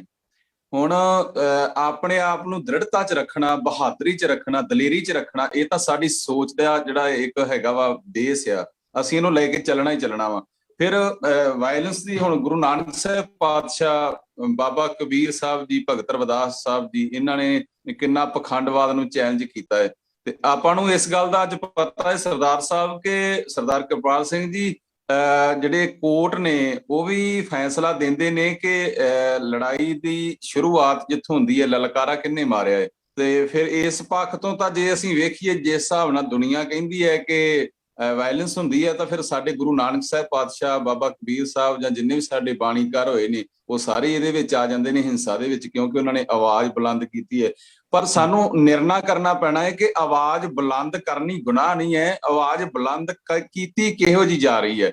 ਸਾਡੇ ਗੁਰੂ ਸਾਹਿਬਾਂ ਨੇ, ਪੁਰਖਿਆਂ ਨੇ ਜਿਹੜੀ ਆਵਾਜ਼ ਬੁਲੰਦ ਕੀਤੀ ਸੀ ਉਹ ਜ਼ੁਲਮ ਦੇ ਖਿਲਾਫ ਕੀਤੀ ਸੀ, ਤੇ ਜ਼ੁਲਮ ਦੇ ਖਿਲਾਫ ਅਸੀਂ ਆਵਾਜ਼ ਬੁਲੰਦ ਕਰਨੀ ਹੈ। ਭਾਵੇਂ ਸਾਨੂੰ ਇਹਦੇ ਚ ਕੋਈ ਅਹਿੰਸਾਵਾਦੀ ਕਹਿੰਦਾ ਤੇ ਭਾਵੇਂ ਹਿੰਸਾਵਾਦੀ ਕਹਿੰਦਾ, ਸਾਨੂੰ ਇਹਦੇ ਨਾਲ ਕੋਈ ਮੈਟਰ ਨਹੀਂ ਕਰਦਾ, ਕੋਈ ਫਰਕ ਨਹੀਂ ਪੈਂਦਾ, ਕਿਉਂਕਿ ਅਸੀਂ ਆਪਣੇ ਗੁਰੂ ਦੀ ਆਵਾਜ਼ ਤੋਂ, ਸੋਚ ਤੋਂ, ਸਿਧਾਂਤ ਤੋਂ ਮੁਨਕਰ ਨਹੀਂ ਹੋ ਸਕਦੇ। ਕੱਲਾ ਸਾਨੂੰ ਗੁਰੂ ਸਾਹਿਬ ਨੇ ਏਦਾਂ ਦਾ ਨਹੀਂ ਜੀਵਨ ਦਿੱਤਾ ਜਿਸ ਤਰ੍ਹਾਂ ਦਾ ਅੱਜ ਮੁਆਫ ਕਰਨਾ ਡੇਰੇਵਾਦੀ ਲੋਕ ਦੇ ਰਹੇ ਨੇ, ਸੰਪਰਦਾਈ ਦੇ ਰਹੇ ਨੇ ਕਿ ਤੁਸੀਂ ਮਾਲਾ ਪਾ ਲਓ, ਹੱਥ ਜੋੜੀ ਜਾਓ, ਬਸ ਤਰਲੇ ਜੇ ਮਾਰ ਕੇ ਜ਼ਿੰਦਗੀ ਜਿਉਂ ਜਾਓ। ਸਾਨੂੰ ਗੁਰੂ ਸਾਹਿਬ ਨੇ, ਸਾਡੇ ਜਿਹੜਾ ਸਿੱਖੀ ਦਾ ਸਿਧਾਂਤ ਹੈ ਉਹਦੇ ਵਿੱਚ ਹਰੀ ਸਿੰਘ ਨਲੂਏ ਵਰਗੇ ਸਰਦਾਰ ਵੀ ਸਾਡੇ ਵਿਰਸੇ ਦੇ ਵਿੱਚ ਦਿੱਤੇ ਹੋਏ ਨੇ। ਸਾਨੂੰ ਬੰਦਾ ਸਿੰਘ ਬਹਾਦਰ ਦਾ ਜੀਵਨ ਵੀ ਸਾਡੇ ਨਾਲ ਲੈ ਕੇ ਸਾਨੂੰ ਚੱਲਣਾ ਪੈਣਾ ਹੈ। ਤੇ ਇੱਥੇ ਭਗਤ ਆਪਣਾ ਪੂਰਨ ਸਿੰਘ ਦਾ ਜੀਵਨ ਵੀ ਹੈ, ਇੱਥੇ ਆਪਣਾ ਭਾਈ ਕਨਈਆ ਜੀ ਦਾ ਜੀਵਨ ਵੀ ਹੈ, ਇੱਥੇ ਬੰਦਾ ਸਿੰਘ ਬਹਾਦਰ ਤੇ ਹਰੀ ਸਿੰਘ ਨਲੂਏ ਦਾ ਜੀਵਨ ਵੀ ਹੈ। ਤਾਂ ਸਾਨੂੰ ਇਹ ਬੈਲੈਂਸ ਬਣਾ ਕੇ ਰੱਖਣਾ ਪੈਣਾ ਹੈ। ਇਹ ਸਿੱਖ ਹੁੰਦੇ ਆ, ਸਾਨੂੰ ਆਪਣੀ ਜਿਹੜੀ ਹੈ ਵਿਵੇਕ ਬੁੱਧੀ ਰੱਖ ਕੇ ਚੱਲਣੀ ਪੈਣੀ ਹੈ ਗੁਰਮਤਿ ਦੇ ਅਨੁਸਾਰ, ਕਿ ਕਿੱਥੇ ਲੋੜ ਹੈ ਸਾਨੂੰ ਦ੍ਰਿੜਤਾ ਦੇ ਨਾਲ ਫੈਸਲਾ ਲੈਣ ਦੀ, ਤੇ ਕਿੱਥੇ ਲੋੜ ਹੈ ਸਾਨੂੰ ਮਿੱਠ ਬੋਲਣਾ ਜੀ ਹਰ ਸੱਜਣ ਸੁਆਮੀ ਮੋਰਾ, ਕਿਉਂਕਿ ਅਸੀਂ ਮਿੱਠ ਬੋਲਦੇ ਵੀ ਹਾਂ, ਅਸੀਂ ਪਿਆਰ ਦੀ ਭਾਸ਼ਾ ਵੀ ਰੱਖਣੀ ਹੈ, ਤੇ ਅਸੀਂ ਜਿੱਥੇ ਲੋੜ ਪੈਂਦੀ ਹੈ ਨਾ ਉੱਥੇ ਅਸੀਂ ਦ੍ਰਿੜਤਾ ਦੇ ਨਾਲ, ਮੈਂ ਉਦਾਹਰਨ ਵਜੋਂ ਕਹਿ ਦਿਆਂ ਕਿ ਚਲੋ ਭਾਵੇਂ ਉਹ ਹੈ ਤਾਂ ਪੋਲੀਟੀਕਲ ਸਿਆਸੀ ਗੱਲ ਹੀ ਹੈ, ਤੇ ਨਵਜੋਤ ਸਿੰਘ ਸਿੱਧੂ ਦੀ ਇਸ ਗੱਲ ਦੇ ਨਾਲ ਮੈਂ ਬਿਲਕੁਲ ਸਹਿਮਤ ਹਾਂ। ਉਹਨਾਂ ਨੇ ਕਿਹਾ ਕਿ ਜੇ ਮੈਂ ਮਾਡਲ ਜਿਹੜਾ ਲੈ ਕੇ ਤੁਰਿਆ ਹੈ, ਭਾਵੇਂ ਉਹ ਆਪਣੇ ਆਪ ਨੂੰ ਕਹਿੰਦੇ ਨੇ ਗੁਰੂ ਨਾਨਕ ਸਾਹਿਬ ਦਾ ਕਰਤਾਰਪੁਰੀ ਮਾਡਲ ਹੀ ਮੈਂ ਲੈ ਕੇ ਤੁਰਿਆ ਹੈ, ਪਰ ਉਹ ਕਹਿੰਦੇ ਵੀ ਜੇ ਮੈਂ ਕਰਪਸ਼ਨ ਦੇ ਵਿਰੁੱਧ ਤੁਰਿਆ ਹੈ, ਤੇ ਜੇ ਤੁਸੀਂ ਕਰਪਟ ਅਫਸਰ ਤੇ ਕਰਪਟ ਮੰਤਰੀ ਮੇਰੇ ਨਾਲ ਫਿੱਟ ਕਰ ਦੇਣੇ ਨੇ, ਤੇ ਫਿਰ ਮੇਰੀ ਇਹ ਮਾਡਲ ਦੀ ਆਵਾਜ਼ ਦਾ ਫਾਇਦਾ ਕੀ ਹੈ। ਮਤਲਬ ਇਹੀ ਹੈ ਕਿ ਜੇ ਅਸੀਂ ਹੱਥ ਜੋੜੀ ਜਾਈਏ, ਮਿੱਠਾ ਬੋਲੀ ਜਾਈਏ, ਤੇ ਦੂਜੇ ਬੰਨੇ ਸਾਡੇ ਨਾਲ ਜ਼ਾਲਮ ਵੀ ਖਲੋਤਾ ਹੋਵੇ, ਅਤਿਆਚਾਰੀ ਵੀ ਖਲੋਤਾ ਹੋਵੇ, ਤੇ ਸਮਾਜ ਦੇ ਵਿੱਚ ਸਾਡੀ ਜਿਹੜੀ ਤਸਵੀਰ ਉਹ ਕਿੱਦਾਂ ਦੀ ਜਾਏਗੀ। ਫਿਰ ਆਪਾਂ ਇਸ ਗੱਲ ਤੇ ਸੋਚੀਏ। ਇਸ ਵਾਸਤੇ ਸਾਨੂੰ ਆਪਣੇ ਆਪ ਨੂੰ ਸਾਫ਼ ਸੁਥਰਾ ਲੈ ਕੇ ਚੱਲਣਾ ਪੈਣਾ ਹੈ, ਜੀਵਨ ਵਿੱਚੋਂ ਵੀ ਤੇ ਜ਼ੁਬਾਨ ਦੇ ਵਿੱਚੋਂ ਵੀ। ਇਹਨੂੰ ਭਾਵੇਂ ਕੋਈ ਵਾਇਲੈਂਸ ਕਵੇ ਤੇ ਭਾਵੇਂ ਕੋਈ ਨਾਨ ਵਾਇਲੈਂਸ ਕਵੇ, ਨਾਲ ਸਾਨੂੰ ਕੋਈ ਫਰਕ ਨਹੀਂ। Thank you ji, I appreciate your views. I have to move on. ਆਪਣੇ ਜਸਵੀਰ ਸਿੰਘ ਪਾਟਿਆ ਜੀ, ਭਾਈ ਸਾਹਿਬ ਤੁਸੀਂ ਆਪਣਾ ਕੌਣ ਚਕਾਓ ਤੇ ਦੱਸੋ ਆਪਣੇ ਤੁਹਾਡੇ ਕੀ ਵਿਚਾਰ ਨੇ, ਤੁਸੀਂ ਸੁਣਦੇ ਰਹੇ ਆ ਸਾਰਾ ਕੁਝ। ਵਾਹਿ ਖਾਲਸਾ ਵਾਹਿ ਫਤਿਹ। ਵਾਹਿ ਖਾਲਸਾ ਵਾਹਿ ਫਤਿਹ ਜੀ। ਉਹਨੇ ਸਾਰੇ ਵਿਚਾਰ ਬਹੁਤ ਆਪਣੇ ਆਪਣੇ ਤਰੀਕੇ ਦੇ ਨਾਲ ਸਮਝਾਇਆ ਗਿਆ ਹੈ, ਬਹੁਤ ਅੱਛੇ ਨੇ। ਕੁਐਸਚਨ ਇਹ ਪੈਦਾ ਹੁੰਦਾ ਹੈ ਕਿ ਸੰਸਾਰ ਦੇ ਵਿੱਚ ਸਾਡੀ ਪਰਸੈਪਸ਼ਨ ਕੀ ਹੈ। ਦੇਖੋ ਜੀ, ਸਿੱਖ ਦੇ ਦੋ ਸਰੂਪ ਨੇ। ਅਸਲੀ ਸਿੱਖ ਜਿਹੜਾ ਹੈ ਉਹ ਗੁਰਬਾਣੀ ਦੇ ਆਧਾਰ ਤੇ ਸਿੱਖ ਬਣਿਆ, ਦੂਜਾ ਹੈ ਉਹਦਾ ਸੰਸਾਰੀ ਰੂਪ। ਸੰਸਾਰੀ ਰੂਪ ਜਿਹੜਾ ਉਹ ਹੈ, ਉਹ ਇਹ ਹੈ ਕਿ ਜੋ ਸਾਡੇ ਇਵੈਂਟਸ ਹੋਏ ਨੇ ਸਾਡੀ ਲਾਈਫ ਦੇ ਵਿੱਚ, ਜਿਸ ਤਰ੍ਹਾਂ ਸਿੱਖਾਂ ਦਾ ਆਣਾ ਤਾਣਾ ਹੈਗਾ, ਜਿਸ ਤਰ੍ਹਾਂ ਸਿੱਖ ਇੱਕ ਤਾਂ ਕਨਫਲਿਕਟ ਹੀ ਪੈਦਾ ਹੋਏ। ਸਾਡਾ ਇੱਕ ਜੋ ਮੰਦੇ ਭਾਗ ਸਮਝ ਲਓ, ਅਸੀਂ ਸਾਡਾ ਜੀਵਨ ਸ਼ੁਰੂ ਹੀ ਕਨਫਲਿਕਟ ਹੋਇਆ। ਤਾਂ ਮੁਗਲਾਂ ਦਾ ਰਾਜ ਸੀ, ਉਸ ਤੋਂ ਬਾਅਦ ਅਤਿਆਚਾਰ ਸੀ, ਉਸ ਤੋਂ ਬਾਅਦ ਫਿਰ ਲੜਾਈ ਕਰਨੀ ਪਈ ਗੁਰੂ ਸਾਹਿਬ ਨੂੰ, ਪਰ ਦੈਟ ਦੋਜ਼ ਦ ਲਾਸਟ ਲੜਾਈ। ਉਸ ਤੋਂ ਬਾਅਦ ਸਾਡੀ ਆਦਮੀ ਜਿੰਨੇ ਸਿੱਖ ਹਨ ਉਹ ਆਰਮੀ ਵਿੱਚ ਚਲੇ ਗਏ। ਹੁਣ ਸਾਡਾ ਇਹ ਇੰਪ੍ਰੈਸ਼ਨ ਹੈ ਹਿੰਦੁਸਤਾਨ ਦੇ ਵਿੱਚ ਸਿੱਖ ਜਿਹੜੇ ਫੌਜੀ ਹੁੰਦੇ, ਸੋ ਫੌਜੀ ਤਾਂ ਹੁਣ ਸ਼ਾਂਤੀਮਈ ਤਰੀਕੇ ਦਾ ਕੋਈ ਉਹਦਾ ਇੰਪ੍ਰੈਸ਼ਨ ਨਹੀਂ ਨਾ ਹੈਗਾ। ਦੂਸਰਾ ਸਾਡੀ ਵੇਸ਼ਭੂਸ਼ਾ ਵਿੱਚ ਕਿਰਪਾਨ ਹੈਗੀ। ਹੁਣ ਜੇ ਕਿਸੇ ਨੇ ਕਿਹਾ ਜਾਵੇ ਕਿਰਪਾਨ ਪਾਈਏ ਤੇ ਤੂੰ ਕਹਿੰਦਾ ਮੈਂ ਜੀ ਅਹਿੰਸਾਵਾਦੀ ਹਾਂ, ਮੈਂ ਸ਼ਾਂਤਮਈ ਜੀਵਨ ਰੱਖਣ ਵਾਲਾ ਬੰਦਾ ਹੈ, ਉਹ ਇੱਕ ਜਨਰਲ ਪਲਾਨ ਦੇ ਲੋਕਾਂ ਦੇ ਮਾਈਂਡ ਦੇ ਸਾਈਕੀ ਵਿੱਚ ਫਿੱਟ ਨਹੀਂ ਬੈਠਦਾ। ਸੋ ਇਸ ਵਾਸਤੇ ਸਾਡਾ ਡੂਅਲ ਇਮੇਜ ਹੈਗਾ। ਜਿਨ੍ਹਾਂ ਨੂੰ ਸਾਡੀ ਫਿਲਾਸਫੀ ਦਾ ਪਤਾ ਹੈ, they know the truth about us, and most people do not know our philosophy. Majority people are ignorant about Sikhism. Even in India, outside Punjab भी शायद बहुत लोगों को पता ही नहीं, तो outside India तो ਗੱਲ ਹੀ ਖਤਮ ਹੈ। ਤੇ ਸਵਾਲ ਹੈ ਵੀ ਦੋ ਸਰੂਪ ਨੇ ਸਾਡੇ। ਇੱਕ ਤਾਂ ਅਸਲੀ ਸਰੂਪ ਜਿਹੜਾ ਗੁਰਬਾਣੀ ਦੇ ਆਧਾਰ ਤੇ ਬੈਠਦਾ ਹੈ, ਦੁਨੀਆ ਦੀ ਪਰਸੈਪਸ਼ਨ ਹੈ ਦੁਨੀਆ ਨੂੰ, ਜਿਹਦੇ ਨਾਲ ਸਾਨੂੰ ਫੌਜ ਦੇ ਨਾਲ, ਆਰਮੀ ਦੇ ਨਾਲ, ਸਾਡੇ ਵੇਸ਼ਭੂਸ਼ਾ ਵਿੱਚ, ਕਿਰਪਾਨ ਦੇ ਨਾਲ, ਸਾਡੇ ਜੋ ਵੀ ਕੇਸ ਵਗੈਰਾ ਸਾਰਾ ਕੁਝ ਹੈ। ਹੁਣ ਅੱਜ ਦੇਖੋ ਜੋ ਫਾਰਮਰ ਪ੍ਰੋਟੈਸਟ ਹੋ ਰਿਹਾ ਹੈ, ਤੁਸੀਂ ਉਹਨੂੰ ਕੀ ਕਹੋਗੇ ਜੀ? ਕਿਆ ਵਾਇਲੈਂਟ ਹੈ ਉਹ? ਨਹੀਂ, ਕੋਈ ਵਾਇਲੈਂਸ ਨਹੀਂ, ਲੇਕਿਨ ਫਿਰ ਉਹ ਜ਼ੁਲਮ ਦੇ ਅਗੇਂਸਟ ਆਵਾਜ਼ ਉਠਾ ਰਹੇ ਨੇ, ਆਰਾਮ ਨਾਲ ਬੈਠੇ ਨੇ, ਸ਼ਾਂਤਮਈ ਤਰੀਕੇ ਨਾਲ ਬੈਠੇ ਹੋਏ ਨੇ। ਸੋ ਉਹਨਾਂ ਨੂੰ ਐਕਸਾਈਟ ਕਰਨ ਦੀ ਕੋਸ਼ਿਸ਼ ਕੀਤੀ ਜਾ ਰਹੀ ਗਵਰਨਮੈਂਟ ਵੱਲੋਂ, ਲੇਕਿਨ ਜੱਟ ਜਿਹੜੇ ਨੇ ਜਾਂ ਮੇਰੇ ਫਾਰਮਰ ਜਿਹੜੇ ਨੇ ਸਾਰੇ ਹਾਲੇ ਤੱਕ ਵੀ ਆਪਣੇ ਆਪ ਨੂੰ ਸ਼ਾਂਤ ਬਣਾ ਕੇ ਰੱਖਿਆ ਉਹਨਾਂ ਨੇ, ਹਿੰਮਤ ਕਰਕੇ ਵੀ ਅਸੀਂ ਵਾਇਲੈਂਸ ਨਹੀਂ ਹੋਣ ਦੇਣੀ। ਸੋ ਗਾਂਧੀ ਨੇ ਵੀ ਜ਼ੁਲਮ ਦੇ ਅਗੇਂਸਟ ਆਵਾਜ਼ ਉਠਾਈ ਹੈ। ਅੰਗਰੇਜ਼ਾਂ ਦੇ ਰਾਜ ਵਿੱਚ ਉਹਨੇ ਕਿਹਾ ਵੀ ਤੁਸੀਂ ਛੱਡੋ ਸਾਡਾ ਹਿੰਦੁਸਤਾਨ, ਤੁਸੀਂ ਸਾਡੇ ਤੇ ਜ਼ੁਲਮ ਕਰ ਰਹੇ ਹੋ। ਇਹ ਵੀ ਤਾਂ ਇਹ ਰੈਜ਼ਿਸਟੈਂਸ ਹੀ ਹੈ ਨਾ to the for the sake of truth. ਲੇਕਿਨ ਜਦੋਂ ਲੋੜ ਪਈ ਸੈਕੰਡ ਵਰਲਡ ਵਾਰ ਚ, he allowed the British to use Indian armies for the second world war. ਉਹ ਵੀ ਤਾਂ ਵਾਇਲੈਂਸ ਹੀ ਸੀ ਨਾ। ਉਹ ਕਹਿਣਾ ਜੀ ਬਿਲਕੁਲ ਅਸੀਂ ਸ਼ਾਂਤ ਬਸ। ਸੋ ਇਹ ਦੋ ਸਰੂਪ ਨੇ ਸਾਡੇ, ਸਾਨੂੰ ਕਰੈਕਟ ਕਰਨ ਦੀ ਲੋੜ ਹੈ। ਥੈਂਕ ਯੂ ਪਾਟਿਆ ਸਾਹਿਬ। Now we going to move on to the ਕਿ ਬਈ ਜਿਹੜਾ ਸਾਡੇ ਅਸੀਂ ਚੱਲ ਰਹੇ ਸੀ Sikh fall of Sikh empire, fall of Sikh empire ਦੇ ਰਿਜ਼ਲਟ ਦੇ ਵਿੱਚ ਸਾਡੇ ਵਨ ਆਫ ਦਾ ਮੂਵਮੈਂਟ ਜਿਹੜੀ ਆਉਂਦੀ ਆ, ਕੂਕਾ ਮੂਵਮੈਂਟ ਆਉਂਦੀ ਆ, ਕੀ ਉਹਦਾ ਸ਼ੁਰੂਆਤ ਹੋਈ, ਕਿਸ ਤਰ੍ਹਾਂ ਉਸਨੇ what kind of impact it had, ਕੀ ਕਿਸ ਤਰ੍ਹਾਂ ਦੇ ਤਰੀਕੇ ਵਰਤੇ ਉਹਨਾਂ ਨੇ ਕਿ ਅਸੀਂ ਮੁੜ ਕੇ ਸਿੱਖ ਰਾਜ ਨੂੰ ਐਸਟੈਬਲਿਸ਼ ਕਰ ਸਕੀਏ। Sir Narendra Singh ji, you like to say a few words in that? ਸਿੱਖ ਰਾਜ ਦੇ ਚਲੇ ਜਾਣ ਨਾਲ ਸਿਰਫ ਰਾਜ ਹੀ ਨਹੀਂ ਗਿਆ। ਅੰਗਰੇਜ਼ ਜਦੋਂ ਇੱਥੇ ਆਏ, ਉਹਨਾਂ ਨੇ ਰਾਜ ਸਥਾਪਿਤ ਕਰਕੇ ਪੰਜਾਬ ਵਿੱਚ ਨਾਲ ਹੀ ਈਸਾਈ ਮਿਸ਼ਨਰੀਆਂ ਨੂੰ ਵੀ ਨਾਲ ਲੈ ਕੇ ਆਏ। ਜਿਨ੍ਹਾਂ ਨੇ ਇੱਥੇ ਆਪਣੇ ਧਰਮ ਦਾ ਪ੍ਰਚਾਰ ਸ਼ੁਰੂ ਕੀਤਾ। ਜਿਹੜਾ ਇੱਥੋਂ ਦਾ ਆਮ ਪੰਜਾਬੀ ਸੀ ਉਹਦਾ ਲੜਾਈ ਹਾਰਨ ਨਾਲ ਮੋਰੇਲ ਬੜਾ ਡਾਊਨ ਹੋਇਆ ਸੀ। ਇਹ ਥੋੜੇ ਜਿਹੇ ਸਾਲਾਂ ਵਿੱਚ ਹੀ ਪੰਜਾਬ ਵਿੱਚ ਪੰਜਾਬ ਦਾ ਯੂਥ, ਪੰਜਾਬ ਦਾ ਆਮ ਨਾਗਰਿਕ ਜਿਹੜਾ ਹੈ ਉਹ ਸਿੱਖ ਮਿਸ਼ਨਰੀਆਂ ਦੇ ਲਾਲਚ ਵਿੱਚ ਆ ਗਿਆ, ਉਹਨਾਂ ਦੇ ਇਨਫਲੂਐਂਸ ਵਿੱਚ ਆ ਗਿਆ। ਉਹ ਬਹੁਤ ਸਾਰੇ ਲਾਲਚ ਦਿੰਦੇ ਸੀ, ਗਰੀਬੀ ਬੜੀ ਸੀ, ਉਹ ਲੋਕਾਂ ਨੂੰ ਵੰਡਦੇ ਸੀ ਮਸ਼ੀਨਾਂ ਔਰ ਆਪਣੇ ਧਰਮ ਦਾ ਪ੍ਰਚਾਰ ਕਰਦੇ ਸੀ, ਸਿਲਾਈ ਮਸ਼ੀਨਾਂ, ਸਿਲਾਈ ਸਿਖਾਉਂਦੇ ਸੀ। ਹੋਰ ਤਾਂ ਕਈ ਆਪਣੇ ਉਹਨਾਂ ਕੋਲ ਪ੍ਰੈਸ ਸੀ, ਉਹ ਪ੍ਰੈਸ ਯੂਜ਼ ਕਰਦੇ ਸੀ। ਡਾਕਟਰ ਸਾਹਿਬ ਤੁਸੀਂ are you talking about Kuka movement are you are going the Singh Sabha ਲਹਿਰ ਤੇ ਜਾ ਰਹੇ ਹਾਂ? ਮੈਂ ਉਹਨਾਂ ਲਹਿਰਾਂ ਦੀ ਗੱਲ ਕਰ ਰਿਹਾ ਜਿਹੜੀਆਂ ਉਸ ਵੇਲੇ ਉਦੇ ਹੋਈਆਂ। ਇਹਦੇ ਤੇ ਫੋਕਸ ਕਰੋ ਜੀ, ਕੂਕਾ ਮੂਵਮੈਂਟ ਤੇ ਫੋਕਸ ਕਰੋ। ਕੂਕਾ ਮੂਵਮੈਂਟ ਜਿਹੜੀ ਹੈ ਆਫ ਕੋਰਸ ਅਸੀਂ ਸਾਰਿਆਂ ਨੇ ਉਹਦੇ ਬਾਰੇ ਪਹਿਲੇ ਗੱਲ ਵੀ ਕੀਤੀ ਹੈ ਹਲਕੀ ਜਿਹੀ, ਕਿ ਕੂਕਾ ਮੂਵਮੈਂਟ ਜਿਹੜੀ ਹੈ ਉਹ ਮਹਾਤਮਾ ਗਾਂਧੀ ਦੀ ਮੂਵਮੈਂਟ ਦੇ ਜਿਹੜੇ ਵੱਡੇ ਅਸੂਲ ਸੀ ਉਹਨਾਂ ਨੂੰ ਪਹਿਲੇ ਹੀ ਲਾਗੂ ਕਰ ਚੁੱਕੀ ਸੀ।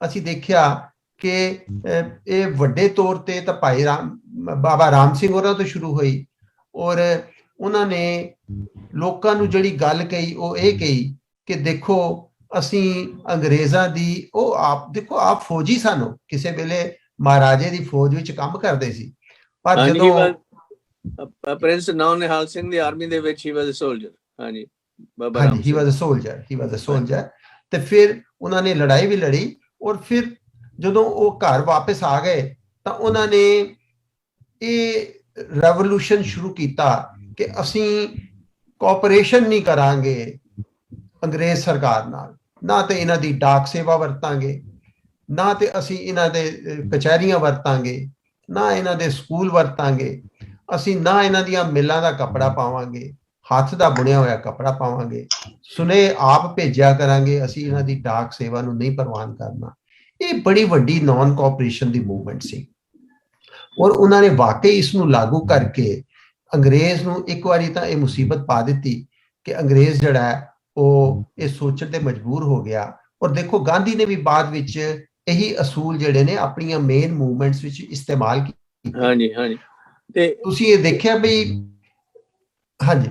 ਔਰ ਇਹ ਜਿਹੜੇ ਭਾਈ ਰਾਮ ਸਿੰਘ ਨੇ ਇਹ ਉਦੋਂ ਇਹਨਾਂ ਦੀ ਮੂਵਮੈਂਟ ਨੂੰ ਥੋੜਾ ਜਿਹਾ ਧੱਕਾ ਵੀ ਲੱਗਿਆ ਜਦੋਂ ਇਹਨਾਂ ਚੋਂ ਕੁਝ ਬੰਦੇ ਜਿਹੜੇ ਨੇ ਉਹ ਵਾਇਲੈਂਟ ਹੋ ਗਏ ਔਰ ਉਹਨਾਂ ਨੇ ਗਊ ਹੱਤਿਆ ਦੇ ਖਿਲਾਫ ਵਾਇਲੈਂਟ ਹੋ ਕੇ ਪ੍ਰੋਟੈਸਟ ਕੀਤੇ।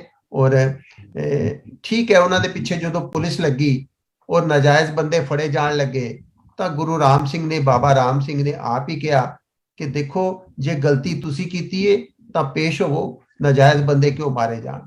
ਫਿਰ ਉਹ ਕੂਕੇ ਜਿਹੜੇ ਨੇ ਜਿਨ੍ਹਾਂ ਨੇ ਉਹ ਬੁੱਚੜਖਾਨੇ ਵੱਡੇ ਸੀਗੇ ਉਹਨਾਂ ਨੇ ਆਪ ਜਾ ਕੇ ਆਪਣੇ ਆਪ ਨੂੰ ਸਰੈਂਡਰ ਕੀਤਾ ਔਰ ਇਹ ਉਹਨਾਂ ਦੀ ਪਰ ਸ਼ਹੀਦੀ ਬੜੀ ਹਾਈਲਾਈਟ ਹੋਈ, ਬੜੀ ਅੱਛੀ ਤਰ੍ਹਾਂ ਪ੍ਰੋਜੈਕਟ ਹੋਈ ਜਦੋਂ ਉਹਨਾਂ ਨੂੰ ਸਰੇਆਮ ਅੰਗਰੇਜ਼ ਸਰਕਾਰ ਨੇ ਫਾਂਸੀਆਂ ਦਿੱਤੀਆਂ, ਤੋਪਾਂ ਨਾਲ ਉਡਾਇਆ। ਇਹ ਗੱਲਾਂ ਜਿਹੜੀਆਂ ਨੇ ਕੂਕਾ ਮੂਵਮੈਂਟ ਦੀ ਜਦੋਂ ਇਸ ਤਰ੍ਹਾਂ ਬਿਗਨਿੰਗ ਹੋ ਗਈ ਤਾਂ ਇੱਕ ਕਿਸਮ ਦੀ ਆਜ਼ਾਦੀ ਦੀ ਲੜਾਈ ਜਿਹੜੀ ਹੈ ਉਹ ਉਸ ਦਾ ਪ੍ਰਾਰੰਭ ਹੋ ਗਿਆ। ਥੈਂਕ ਯੂ ਜੀ, ਆਲ ਕਮ ਬੈਕ ਟੂ ਯੂ। ਤੇ ਹੁਣ ਗਿਆਨੀ ਧਰਮ ਸਿੰਘ ਜੀ ਇਸ ਪੁਆਇੰਟ ਤੇ ਕੋਈ ਚੀਜ਼ ਐਡ ਕਰਨੀ ਹੋਵੇ ਤੁਸੀਂ? ਇਹਨਾਂ ਨੇ ਬੜਾ ਸੋਹਣਾ ਦੱਸਿਆ ਡਾਕਟਰ ਸਾਹਿਬ ਨੇ, ਨਰਿੰਦਰ ਸਿੰਘ ਜੀ ਹੋਰਾਂ ਨੇ, ਤੇ ਇਹ ਬਿਲਕੁਲ ਸਹੀ ਗੱਲ ਆ ਕਿ ਜਿਹੜੀ ਆਪਣੇ ਬਾਬਾ ਰਾਮ ਸਿੰਘ ਹੋਰਾਂ ਨੇ ਜਿਹੜੀ ਕੂਕਾ ਲਹਿਰ ਸ਼ੁਰੂ ਕੀਤੀ ਸੀਗੀ ਤੇ ਉਹਦੇ ਵਿੱਚ ਉਹਨਾਂ ਨੇ ਨਾ ਮਿਲਵਰਤਨ ਲਹਿਰ ਜਿਹੜੀ ਸੀ ਇਹ ਜਿਸ ਲੈਵਲ ਤੇ ਉਹ ਪਹੁੰਚ ਗਈ ਸੀ ਸ਼ਾਇਦ ਮਹਾਤਮਾ ਗਾਂਧੀ ਦੀ ਵੀ ਬਾਅਦ ਚ ਉਹਦੇ ਤੇ ਨਹੀਂ ਪਹੁੰਚੀ, ਤਾਂ ਉਹਨਾਂ ਦੇ ਪਦ ਚਿੰਨ੍ਹਾਂ ਤੇ ਚੱਲੇ ਆ ਜਿਹੜੇ ਹੈਗੇ ਸੀਗੇ ਮਹਾਤਮਾ ਗਾਂਧੀ। ਤੇ ਜੇ ਦੂਸਰੀ ਗੱਲ ਜਿਹੜੀ ਹੈਗੀ ਆ ਕੂਕਿਆਂ ਦੀਆਂ ਸ਼ਹੀਦੀਆਂ, ਉਹਨਾਂ ਨੂੰ ਤੋਪਾਂ ਨਾਲ ਉਡਾਉਣਾ, ਤੇ ਇਹ ਸੱਚਮੁੱਚ ਲਾਸਾਨੀ ਕੁਰਬਾਨੀ ਸੀਗੀ ਉਹਨਾਂ ਦੀ। ਥੈਂਕ ਯੂ ਜੀ। ਕੁਲਵਿੰਦਰ ਸਿੰਘ ਜੀ, ਐਨੀਥਿੰਗ ਤੁਸੀਂ ਐਡ ਕਰਨੀ ਹੋਵੇ ਇਹਦੇ ਵਿੱਚ ਜਿਹੜਾ ਆਲਰੇਡੀ ਸੈਡ ਕੀਤਾ ਉਹਨੂੰ ਰਿਪੀਟ ਕਰਨ ਦੀ ਲੋੜ ਨਹੀਂ ਸਾਨੂੰ। ਤੇ ਜਿਸਦਾ ਸ਼ਾਰਟ ਮੈਸੇਜ ਇਹ ਹੈਗਾ ਹੈ ਕਿ ਜਦੋਂ ਅਸੀਂ ਜਿੱਦਾਂ ਕਿਸਾਨ ਅੰਦੋਲਨ ਦੀ ਗੱਲ ਹੋ ਰਹੀ ਸੀ, ਜਿਹੜਾ ਕਿਸਾਨ ਅੰਦੋਲਨ ਹੈ ਇਹ ਤੁਸੀਂ ਆਪਣੀ ਗਵਰਨਮੈਂਟ, ਤੁਹਾਡੀ ਆਵਾਜ਼ ਅਗੇਨ ਕਲੀਅਰ ਨਹੀਂ ਆ ਰਹੀ, ਫਿਰ ਸਮਥਿੰਗ ਤੇ ਸਰ ਹੁਣ ਠੀਕ ਹੈ ਜੀ? ਠੀਕ ਹੈ। ਹਾਂਜੀ ਤੇ ਜਦੋਂ ਅਸੀਂ ਅਸੀਂ ਫੋਰਨ ਹਕੂਮਤ ਨਾਲ ਲੜਨਾ ਹੁੰਦਾ ਹੈ, ਉੱਥੇ ਸਾਨੂੰ ਸਟ੍ਰੈਟਜੀ ਡਿਫਰੈਂਟ ਬਣਾਉਣੀ ਪੈਂਦੀ ਹੈ, ਕਿਉਂਕਿ ਫੋਰਨ ਹਕੂਮਤ ਤੋਂ ਅਸੀਂ ਕੇਵਲ ਤੇ ਕੇਵਲ ਇਨਸਾਨ ਦੀ ਆਸ ਨਹੀਂ ਰੱਖ ਸਕਦੇ। ਤੁਹਾਡੀ ਆਵਾਜ਼ ਨਹੀਂ ਆ ਰਹੀ, ਇੱਕ ਸ਼ਿਫਟ ਹੋ ਜਾਂਦਾ ਤੁਹਾਡਾ ਜਿਹੜਾ ਫੋਨ ਹੈ ਨਾ, ਮਾਈਕ੍ਰੋਫੋਨ ਹੈ, ਸ਼ਿਫਟ ਹੋ ਜਾਂਦਾ ਤੁਹਾਡੇ ਨੈਕ ਤੋਂ। ਅੱਛਾ ਜੀ, I'll come back to you। ਹਾਂਜੀ, ਇਹ ਤਾਂ ਤੁਹਾਡੀ ਆਵਾਜ਼ ਕੱਟੀ ਜਿਹੀ ਆਉਂਦੀ ਹੈ ਇਹਦੇ ਵਿੱਚ। ਠੀਕ ਆਪਣੇ ਦਿਲਬਾਗ ਸਿੰਘ ਜੀ, ਤੁਸੀਂ ਕੋਈ ਇਹ ਤੇ ਐਡ ਕਰਨਾ ਹੋਵੇ ਬ్రో, ਕੂਕਾ ਲਹਿਰ ਤੇ ਵੀ ਕਿਸ ਤਰ੍ਹਾਂ ਇਸ ਫੋਰਰਨਰ ਹੈ ਫਰੀडम ਮੂਵਮੈਂਟਸ ਇੰਡੀਆ ਦੀ? ਕੂਕਾ ਲਹਿਰ ਜਿਹੜੀ ਸੀ ਬਾਬਾ ਰਾਮ ਸਿੰਘ ਜੀ ਵੱਲੋਂ ਹੈ ਤਾਂ ਬੜੀ ਉੱਚੀ ਸੁੱਚੀ ਭਾਵਨਾ ਦੇ ਨਾਲ ਆਰੰਭ ਕੀਤੀ ਗਈ ਸੀ ਇਹ ਵਿਚਾਰ, ਪਰ ਗੱਲ ਇਹੀ ਹੈ ਕਿ ਜਿਹੜੀ ਸ਼ਕਤੀ ਪ੍ਰਦਰਸ਼ਨ ਜਿਹੜਾ ਗੁਰੂ ਨਾਨਕ ਸਾਹਿਬ ਮਹਾਰਾਜ ਜੀ ਨੇ ਸਾਨੂੰ ਸ਼ਕਤੀਸ਼ਾਲੀ ਮਾਡਲ ਦਿੱਤਾ ਸੀ, ਉਹਦੇ ਤੋਂ ਕਿਤੇ ਨਾ ਕਿਤੇ ਜਿਹੜੀ ਸੀ ਇਹ ਊਣੀ ਸੀ। ਇਹਨੂੰ ਮੈਂ ਊਣੀ ਤਾਂ ਸ਼ਬਦ ਵਰਤਿਆ ਹੈ ਕਿ ਮਤਲਬ ਸੋਚ ਅੱਛੀ ਸੀ, ਜ਼ੁਲਮ ਦੇ ਖਿਲਾਫ ਸੀ ਆਵਾਜ਼, ਬਟ ਗੁਰੂ ਨਾਨਕ ਸਾਹਿਬ ਮਹਾਰਾਜ ਨੇ ਸਾਨੂੰ ਰਾਜ ਭਾਗ ਤੋਂ ਵਾਂਝਿਆ ਨਹੀਂ ਕੀਤਾ ਜੀ। ਰਾਜ ਭਾਗ ਜਿਹੜੀ ਸ਼ਕਤੀ ਹੈ ਨਾ ਸਾਡੀ, ਉਹ ਬੜੀ ਜ਼ਰੂਰੀ ਹੈ। ਮਤਲਬ ਇਸ ਤਰ੍ਹਾਂ ਉਹਨਾਂ ਨੇ ਕੁਰਬਾਨੀਆਂ ਵੀ ਕੀਤੀਆਂ, ਠੀਕ ਹੈ, ਕੂਕਾ ਲਹਿਰ ਨੇ ਜਿਵੇਂ ਅੰਮ੍ਰਿਤਸਰ ਦੇ ਵਿੱਚ ਬੁੱਚੜਖਾਨਾ ਵੱਢਿਆ, ਸ਼ਹਾਦਤਾਂ ਵੀ ਦਿੱਤੀਆਂ, ਬਟ ਜਿਹੜਾ ਗੁਰੂ ਨਾਨਕ ਸਾਹਿਬ ਮਹਾਰਾਜ ਜੀ ਦੇ ਰਾਜ ਦਾ ਜਿਹੜਾ ਕਰਤਾਰਪੁਰੀ ਮਾਡਲ ਸੀ ਨਾ, ਉਹਦੇ ਵਿੱਚ ਸੀ ਦ੍ਰਿੜਤਾ ਨੂੰ, ਬਹਾਦਰੀ ਨੂੰ, ਦਲੇਰੀ ਨੂੰ ਨਾਲ ਲੈ ਕੇ ਚੱਲਣਾ ਅਤੇ ਚੰਗੇ ਲੋਕਾਂ ਨੂੰ, ਇਨਸਾਨੀਅਤ ਲੋਕਾਂ ਨੂੰ ਇੱਕ ਥਾਂ ਤੇ ਇਕੱਠਿਆਂ ਕਰਨਾ। ਤੇ ਬਟ ਉਹਦੇ ਵਾਸਤੇ ਜਿਵੇਂ ਅਖੀਰ ਤੇ ਜਾ ਕੇ ਬਾਬਾ ਬੰਦਾ ਸਿੰਘ ਬਹਾਦਰ ਨੇ ਮੰਨ ਲਓ ਖਾਲਸਾ ਰਾਜ ਜਿਹੜਾ ਸੀ ਸਥਾਪਿਤ ਕੀਤਾ, ਉਹਦੇ ਤੋਂ ਪਾਸੇ ਹਟੇ ਸੀ ਇਹ ਕੂਕਾ ਲਹਿਰ ਵਾਲੇ ਨਾਮਧਾਰੀ ਲਹਿਰ ਜਿਹੜੀ ਅੱਜ ਵੀ ਆਪਾਂ, ਸੌਰੀ ਮੈਂ ਆਖਰੀ ਗੱਲ ਕਹਾਂ ਕਿ ਅੱਜ ਵੀ ਆਪਾਂ ਦੇਖਦੇ ਹਾਂ ਕੂਕਾ ਲਹਿਰ ਵਾਲੇ ਜਿਹੜੇ ਨੇ ਉਹ ਸਿਰਫ ਮਾਲਾ ਤੱਕ ਸੀਮਤ ਰਹਿ ਗਏ ਨੇ। ਗੁਰੂ ਨਾਨਕ ਸਾਹਿਬ ਨੇ ਸਾਨੂੰ ਇਹ ਨਹੀਂ ਸੀ ਦਿੱਤਾ। ਨਹੀਂ, ਹੁਣ ਦੀ ਗੱਲ ਨਹੀਂ ਕਰ ਰਹੇ ਜੀ ਅਸੀਂ, we not talking about now ਕੀ ਸਿਚੁਏਸ਼ਨ ਹੈ। ਅਸੀਂ ਤਾਂ ਦੇਖ ਰਹੇ ਹਾਂ ਵੀ ਇਹ ਜਿਹੜੀਆਂ ਲਹਿਰਾਂ ਨੇ ਕਿਵੇਂ ਉਹਨਾਂ ਨੇ ਕੰਟਰੀਬਿਊਟ ਕੀਤਾ ਇੱਕ ਦੂਜੇ ਨਾਲ, ਦੂਜੇ ਨਾਲ ਪਰਫੈਕਟ ਤਾਂ ਕੋਈ ਵੀ ਨਹੀਂ ਸੀ ਉਹਨਾਂ ਚੋਂ, ਥੋੜਾ ਕੁਛ ਨਾ ਕੁਛ ਇਹਨਾਂ ਦੇ ਵਿੱਚੋਂ ਜਿਹੜਾ ਨਾ we're looking at the developmental aspect। ਜਿਹੜੀ ਹੁਣ ਦੀ ਗੱਲ ਹੈ that's a separate topic, ਪਰ ਜਿਹੜੇ ਡਿਵੈਲਪਮੈਂਟਲ ਜਿਹੜੀ ਹੈ ਇਸ ਨੇ ਕਿਵੇਂ ਇਹਨਾਂ ਚੀਜ਼ਾਂ ਨੇ ਸਾਰੀਆਂ ਨੇ ਐਡ ਕਰਕੇ, ਜਿਵੇਂ ਕਿ ਨਦੀ ਦੇ ਵਿੱਚ ਛੋਟੀਆਂ ਨਦੀਆਂ ਆ ਵੜਦੀਆਂ ਨੇ, ਉਹ ਗਾਂ ਫਲ ਵਲਦੀ ਹੈ। this is the point of view we are looking at here। ਆਪਣੇ ਮਨਦੀਪ ਸਿੰਘ ਜੀ। ਹਾਂਜੀ, ਭਾਈ ਦਿਲਬਾਗ ਸਿੰਘ ਜੀ ਨੇ ਜਿਹੜੀ ਗੱਲ ਕੀਤੀ ਜਿਹੜੀ ਹੈਗੀ, ਕਿਉਂਕਿ ਉਹ ਅੱਜ ਦੇ ਸੰਦਰਭ 'ਚ ਵੀ ਗੱਲ ਕੀਤੀ, ਮਗਰ ਇਹ ਗੱਲ ਹੈ ਵੀ ਇਹ ਕੂਕਾ ਲਹਿਰ ਦੀ ਜਦੋਂ ਗੱਲ ਕੀਤੀ ਜਾਵੇ, ਜਿਹਨੂੰ ਇਹ ਭਾਰਤ ਨੇ ਆਪਣਾ ਰਾਸ਼ਟਰਪਿਤਾ ਬਣਾਇਆ, ਉਹ ਤਾਂ ਉਸ ਵੇਲੇ ਜੰਮਿਆ ਤੱਕ ਵੀ ਨਹੀਂ ਸੀ। ਜਦੋਂ 1872 1865 ਦੇ ਲਾਗੇ ਸ਼ਾਗੀ ਦੀਆਂ ਘਟਨਾਵਾਂ, 1869 ਦਾ ਉਹਦਾ ਜਨਮ ਹੈ, ਤੇ ਇੱਕ ਵਾਰੀ ਇੱਕ ਆਵਾਜ਼ ਵੀ ਉੱਠੀ ਸੀਗੀ ਵੀ ਜੇ ਦੇਸ਼ ਦਾ ਰਾਸ਼ਟਰਪਿਤਾ, ਵੈਸੇ ਕੋਈ ਦੇਸ਼ ਦਾ ਰਾਸ਼ਟਰਪਿਤਾ ਹੁੰਦਾ ਨਹੀਂ ਹੈ, ਜੇ ਬਣਾਉਣਾ ਹੋਵੇ ਤਾਂ ਕਿਹਨੂੰ ਬਣਾਇਆ ਜਾਵੇ, ਜਾਂ ਤਾਂ ਉਹਦੇ ਵਿੱਚ ਫਿਰ ਦੋ ਆਵਾਜ਼ਾਂ ਉੱਠੀਆਂ ਵੀ ਜਿਹੜਾ ਦੇਸ਼ ਦੀ ਆਜ਼ਾਦੀ ਦਾ ਸਭ ਤੋਂ ਪਹਿਲਾ ਸ਼ਹੀਦ ਸੀ ਭਾਈ ਮਹਾਰਾਜ ਸਿੰਘ, ਜਿਹੜਾ 1856 ਈਸਵੀ ਦੇ ਵਿੱਚ, ਉਹ ਤਾਂ ਇਹਨਾਂ ਦਾ ਗਦਰ ਵੀ ਨਹੀਂ ਸੀ, ਉਹ ਤੋਂ ਪਹਿਲੇ ਸ਼ਹਾਦਤ ਪ੍ਰਾਪਤ ਕਰ ਗਿਆ ਸੀਗਾ ਸਿੰਗਾਪੁਰ ਦੇ ਵਿੱਚ, ਜਾਂ ਉਹਨਾਂ ਨੂੰ ਬਣਾਇਆ ਜਾਵੇ, ਜਾਂ ਬਾਬਾ ਰਾਮ ਸਿੰਘ ਜਿਹੜੇ ਨਾਮਧਾਰੀ ਜਿਹੜੇ ਆਪਾਂ ਜਿਹਨਾਂ ਦੀ ਗੱਲ ਕਰ ਰਹੇ ਹਾਂ, ਉਹਨਾਂ ਦੀ ਕੁਰਬਾਨੀ ਜਿਹੜੀ ਸੀਗੀ ਬੜੀ ਵੱਡੀ ਸੀਗੀ, ਤੇ ਉਹਨਾਂ ਨੂੰ ਜਲਾਵਤ ਨਹੀਂ ਭੋਗਣੀ ਪਈ। ਰੰਗੂਨ ਦੇ ਵਿੱਚ ਉਹਨਾਂ ਨੇ ਆਪਣੇ ਪ੍ਰਾਣ ਤਿਆਗੇ। ਉਹਨਾਂ ਦੇ ਪਿੱਛੋਂ ਉਹਨਾਂ ਦੇ ਪੈਰੋਕਾਰਾਂ ਨੇ ਭਾਵੇਂ ਉਹਨਾਂ ਦਾ ਜੀਵਨ ਕਿਸੇ ਹੋਰ ਤਰੀਕੇ ਦੇ ਨਾਲ ਵਰਣਨ ਕੀਤਾ, ਮਗਰ ਜਦੋਂ ਅਸੀਂ ਸਿੱਖ ਸੰਦਰਭ ਤੋਂ ਦੇਖਦੇ ਹਾਂ ਤੇ ਉਹ ਸਿੱਖ ਕੌਮ ਦੇ ਇੱਕ ਬੜੇ ਵੱਡੇ ਸ਼ਹੀਦ ਤੇ ਬੜੀ ਵੱਡੀ ਸ਼ਖਸੀਅਤ ਸੀ। ਇਹ ਤੋਂ ਕਦੀ ਵੀ ਮੁਨਕਰ ਨਹੀਂ ਹੋਇਆ ਜਾ ਸਕਦਾ। ਉਹਨਾਂ ਵਿੱਚ ਜਤ ਸਤ ਤਪ ਜੋ ਗੁਰਬਾਣੀ ਦੇ ਅਨੁਕੂਲ ਸੀ ਉਹ ਪੂਰਾ ਸੀ, ਮਗਰ ਅਗਲੇ ਉਹਦੇ ਪੈਰੋਕਾਰ ਉਹ ਚੀਜ਼ਾਂ ਨੂੰ ਜਿਹੜੇ ਹੈਗੇ ਪੂਰੀ ਤਰ੍ਹਾਂ ਰੱਖ ਨਹੀਂ ਸਕੇ। ਉਹਦੇ ਵਿੱਚ ਜਿਹੜੀ ਹੈਗੀ ਆ ਉਹ ਆਪਾਂ ਗੱਲ ਬਾਅਦ ਵਿੱਚ ਇਹ ਕਰ ਸਕਦੇ ਹਾਂ, ਮਗਰ ਉਹ ਇੱਕ ਸਿੱਖੀ ਤੌਰ ਤੇ ਇੱਕ ਪਰਪੱਕ ਇਨਸਾਨ ਸੀਗੇ। ਉਹਨਾਂ ਨੂੰ ਸਤਿਗੁਰੂ ਕਹਿਣਾ ਜਾਂ ਇਹ ਜਿਹੜੀਆਂ ਚੀਜ਼ਾਂ ਕਹਿਣੀਆਂ ਉਹ ਇੱਕ ਵੱਖਰਾ ਵਿਸ਼ਾ ਹੋ ਸਕਦਾ, ਮਗਰ ਉਹਦੇ ਵਿੱਚ ਨਹੀਂ। ਮਗਰ ਜਿੱਥੇ ਅਸੀਂ ਕੁਰਬਾਨੀ ਦੀ ਗੱਲ ਕੀਤੀ ਹੈ, ਕੁਰਬਾਨੀ ਉਹਨਾਂ ਨੇ, ਉਹਨਾਂ ਦੇ ਜਿਹੜੇ ਨਾਲ ਦੇ ਪੈਰੋਕਾਰ ਸੀਗੇ ਉਸ ਵੇਲੇ, ਜਿਨ੍ਹਾਂ ਦੀਆਂ ਐਡੀਆਂ ਵੱਡੀਆਂ ਸ਼ਹੀਦੀਆਂ, ਤੇ ਇਹ ਤੋਂ ਬਾਅਦ ਛੋਟੇ ਛੋਟੇ ਬੱਚਿਆਂ ਤੱਕ ਨੇ ਜਿਹੜੇ ਹੈਗੇ ਅੰਗਰੇਜ਼ ਅਫਸਰਾਂ ਨੂੰ ਚੈਲੰਜ ਕੀਤਾ ਉਸ ਵੇਲੇ, ਤੇ ਇਹ ਬੜੀ ਵੱਡੀ ਕੁਰਬਾਨੀ ਸੀ। ਮਲੇਰਕੋਟਲਾ ਦੇ ਵਿੱਚ ਕੁਰਬਾਨੀ ਬਹੁਤ ਵੱਡੀ ਹੋਈ। ਹਾਂਜੀ, ਹਰ ਇੱਕ ਚੀਜ਼ ਜਿਹੜੀ ਆ ਥੋੜਾ ਕਰਕੇ ਡਿਵੈਲਪ ਕਰਦੀ ਹੈ। ਕੋਈ ਵੀ ਚੀਜ਼ ਜਿਹੜੀ ਇੱਕਦਮ ਨਹੀਂ ਪੈਦਾ ਹੁੰਦੀ। ਅਸੀਂ ਕਰ ਰਹੇ ਹਾਂ ਵੀ ਇਹ ਕਿਵੇਂ ਗੋਂਦੀ ਗਈ, ਡਿਵੈਲਪਮੈਂਟਲ ਪ੍ਰੋਸੈਸ ਕਿਵੇਂ ਹੋਇਆ। ਹਾਂਜੀ, ਸ਼ੁਰੂਆਤ ਇਹ ਸ਼ੁਰੂਆਤਾਂ ਹੋਈਆਂ ਡਿਫਰੈਂਟ ਟਾਪਿਕ ਨੇ, ਹੈ ਜੀ। ਹਾਂਜੀ, ਇਹ ਸ਼ੁਰੂਆਤਾਂ ਹੋਈਆਂ, ਇਹ ਸ਼ੁਰੂਆਤਾਂ ਬੜੇ ਕਮਾਲ ਦੀਆਂ ਸ਼ੁਰੂਆਤਾਂ ਸੀਗੀਆਂ। ਉਹਨਾਂ ਨੂੰ ਅੰਗਰੇਜ਼ਾਂ ਨੂੰ ਯਾਨੀ ਕਿ 1848 ਜਿੱਦਾਂ ਐਂਗਲੋ ਸਿੱਖ ਵਾਰ ਖਤਮ ਹੁੰਦੀ, ਉਸ ਤੋਂ ਬਾਅਦ ਵੀ ਇੱਕਦਮ ਉਹਨਾਂ ਨੂੰ ਚੈਲੰਜ ਲੈਣਾ ਪਿਆ। ਇਹ ਛੋਟੇ ਛੋਟੇ ਚੈਲੰਜ ਭਾਈ ਮਹਾਰਾਜ ਸਿੰਘ ਤੋਂ ਸ਼ੁਰੂ ਹੁੰਦੇ ਆ, ਫਿਰ ਇਹ ਕੂਕਾ ਲਹਿਰ ਦੇ ਵਿੱਚ ਆਉਂਦੇ ਆ, ਯਾਨੀ ਕਿ ਸਰਕਾਰਾਂ ਨੂੰ ਵਕਤ ਪਾਇਆ ਰੱਖਿਆ। ਪੰਜਾਬ ਦੀ ਧਰਤੀ ਨੇ ਸਭ ਤੋਂ ਪਹਿਲਾਂ ਸ਼ੁਰੂਆਤ ਕੀਤੀ, ਉਸੇ ਵੇਲੇ ਸ਼ੁਰੂਆਤ ਹੋ ਗਈ ਸੀਗੀ 1849 ਦੇ ਵਿੱਚ। ਵੈਰੀ ਕਰੇਜੀਅਸ। ਭਾਵੇਂ ਇੱਕ ਪਾਸੇ ਅੱਜ ਜਿੱਦਾਂ ਹੁਣ ਕਿਸਾਨੀ ਅੰਦੋਲਨ ਵੀ ਸਿਰਫ ਪੰਜਾਬ ਤੋਂ ਸ਼ੁਰੂ ਹੋਇਆ ਤੇ ਹੁਣ ਕਿਤੇ ਤੱਕ ਫੈਲ ਗਿਆ, ਤੇ ਇਹ ਆਜ਼ਾਦੀ ਦੀ ਲਹਿਰ ਵੀ ਏਦਾਂ ਸ਼ੁਰੂ ਹੋਈ, ਉਹ ਪੰਜਾਬ ਤੋਂ ਹੋਈ ਤੇ ਫਿਰ ਅੱਗੇ ਤੋਂ ਅੱਗੇ ਫੈਲਦੀ ਗਈ ਹੌਲੀ ਹੌਲੀ ਪੂਰੇ ਦੇਸ਼ ਵਿੱਚ, ਬਾਅਦ ਵਿੱਚ ਫੈਲੀ ਹੈ, ਪਹਿਲਾਂ ਪੰਜਾਬ ਤੋਂ ਸ਼ੁਰੂ ਹੋਈ ਹੈ। ਮੇਰਾ ਥੈਂਕ ਯੂ ਪਾਟਿਆ ਸਾਹਿਬ, ਤੁਹਾਡੇ ਕੀ ਵਿਚਾਰ ਨੇ? ਵੀ ਜਸਟ ਟਾਕਿੰਗ ਅਬਾਊਟ ਬਈ ਲਹਿਰ ਕਿਵੇਂ ਇਹਨੇ ਕਿੰਨਾ ਭਵਿੱਖ ਦੇ ਲਈ ਕਿੰਨਾ ਕੁਛ ਇਹਨੇ ਸਾਧਨ ਪੈਦਾ ਕੀਤੇ ਕੂਕਾ ਲਹਿਰ ਨੇ। ਐਸਾ ਹੈਗੀ ਕਿ ਦੇ ਸੈਟਅਪ ਦੇ ਕੁਐਸਚਨ ਹੈ ਵਿੱਚ ਹਮੇਸ਼ਾ ਹੀ ਸਮਾਂ ਦੇਖ ਕੇ ਲਾਸਟ ਰਿਜ਼ੋਰਟ ਹੁੰਦਾ ਹਮੇਸ਼ਾ ਹੀ। ਜਿੰਨੀ ਵੀ ਲਹਿਰ ਚੱਲੀਆਂ ਨੇ ਉਹ ਸਾਰੀਆਂ ਦੇ ਸਾਰੀਆਂ ਨਾਨ ਵਾਇਲੈਂਟ ਸੀ, ਲੇਕਿਨ ਰੈਜ਼ਿਸਟੈਂਸ ਟੂ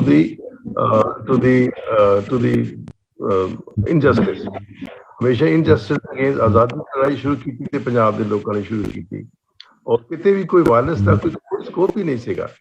ਜਿਹੜੀ ਤੁਹਾਡੇ ਸ਼ੁਰੂ ਹੋਈ ਸੀ ਅਮਰੀਕਾ ਔਰ ਕੈਨੇਡਾ ਦੇ ਵਿੱਚ ਵੀ, ਉਹ ਵੀ ਉਹਨਾਂ ਨੇ ਇਹ ਲਹਿਰ ਸ਼ੁਰੂ ਕੀਤੀ, ਹਿੰਦੁਸਤਾਨ ਆਜ਼ਾਦ ਹੋਣਾ ਚਾਹੀਦਾ ਹੈ। ਉਹਨਾਂ ਨੇ ਫਿਰ ਆਪਣੇ ਪਰਚੇ ਛਾਪਣੇ ਸ਼ੁਰੂ ਕੀਤੇ, ਕਿਤੇ ਕੋਈ ਵਾਇਲੈਂਸ ਦਾ ਕੋਈ ਬੇਸ ਹੀ ਨਹੀਂ ਸੀ।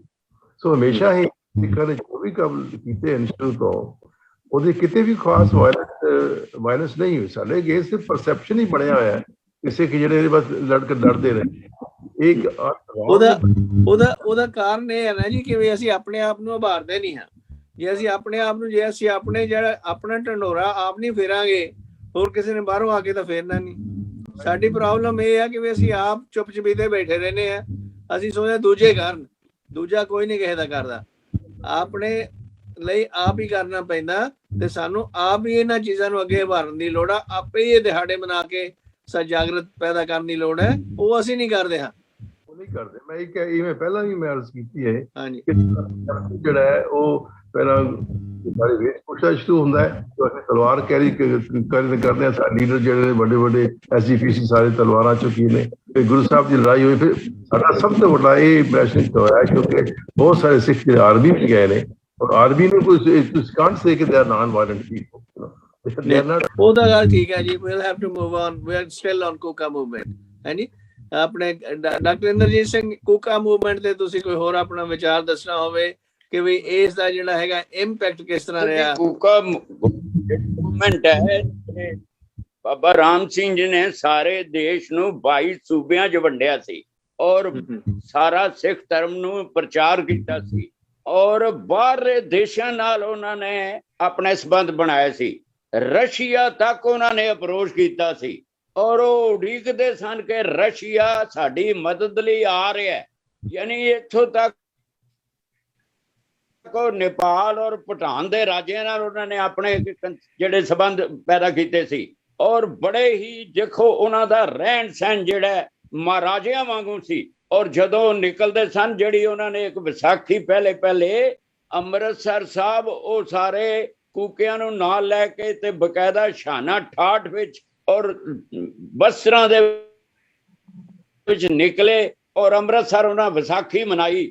ਔਰ ਉੱਥੋਂ ਅੰਗਰੇਜ਼ ਨੂੰ ਇਹ ਡਰ ਪੈਦਾ ਹੋ ਗਿਆ ਵੀ ਇਹ ਬੰਦਾ ਜਿਹੜਾ ਇਹ ਇੱਕ ਨਵਾਂ ਗਦਰ ਪੈਦਾ ਕਰੇਗਾ। 1857 ਦੇ ਗਦਰ ਨੂੰ ਅਜੇ ਸਰਕਾਰ ਭੁੱਲੀ ਨਹੀਂ ਸੀ, ਇਸੇ ਕਰਕੇ ਉਹਨਾਂ ਨੇ 4 ਸਾਲ ਨਜ਼ਰਬੰਦ ਕਰ ਦਿੱਤਾ। ਮਹਾਰਾਜਾ ਜਿਹੜੇ ਬਾਬਾ ਰਾਮ ਸਿੰਘ ਨੇ, ਇਹਨਾਂ ਭੈਣੀ ਸਾਹਿਬ 4 ਸਾਲ ਦੀ ਨਜ਼ਰਬੰਦ ਰਹੇ, ਔਰ ਅੰਗਰੇਜ਼ ਇੰਨਾ ਡਰਦਾ ਸੀ ਇਹਨਾਂ ਕੋਲੋਂ।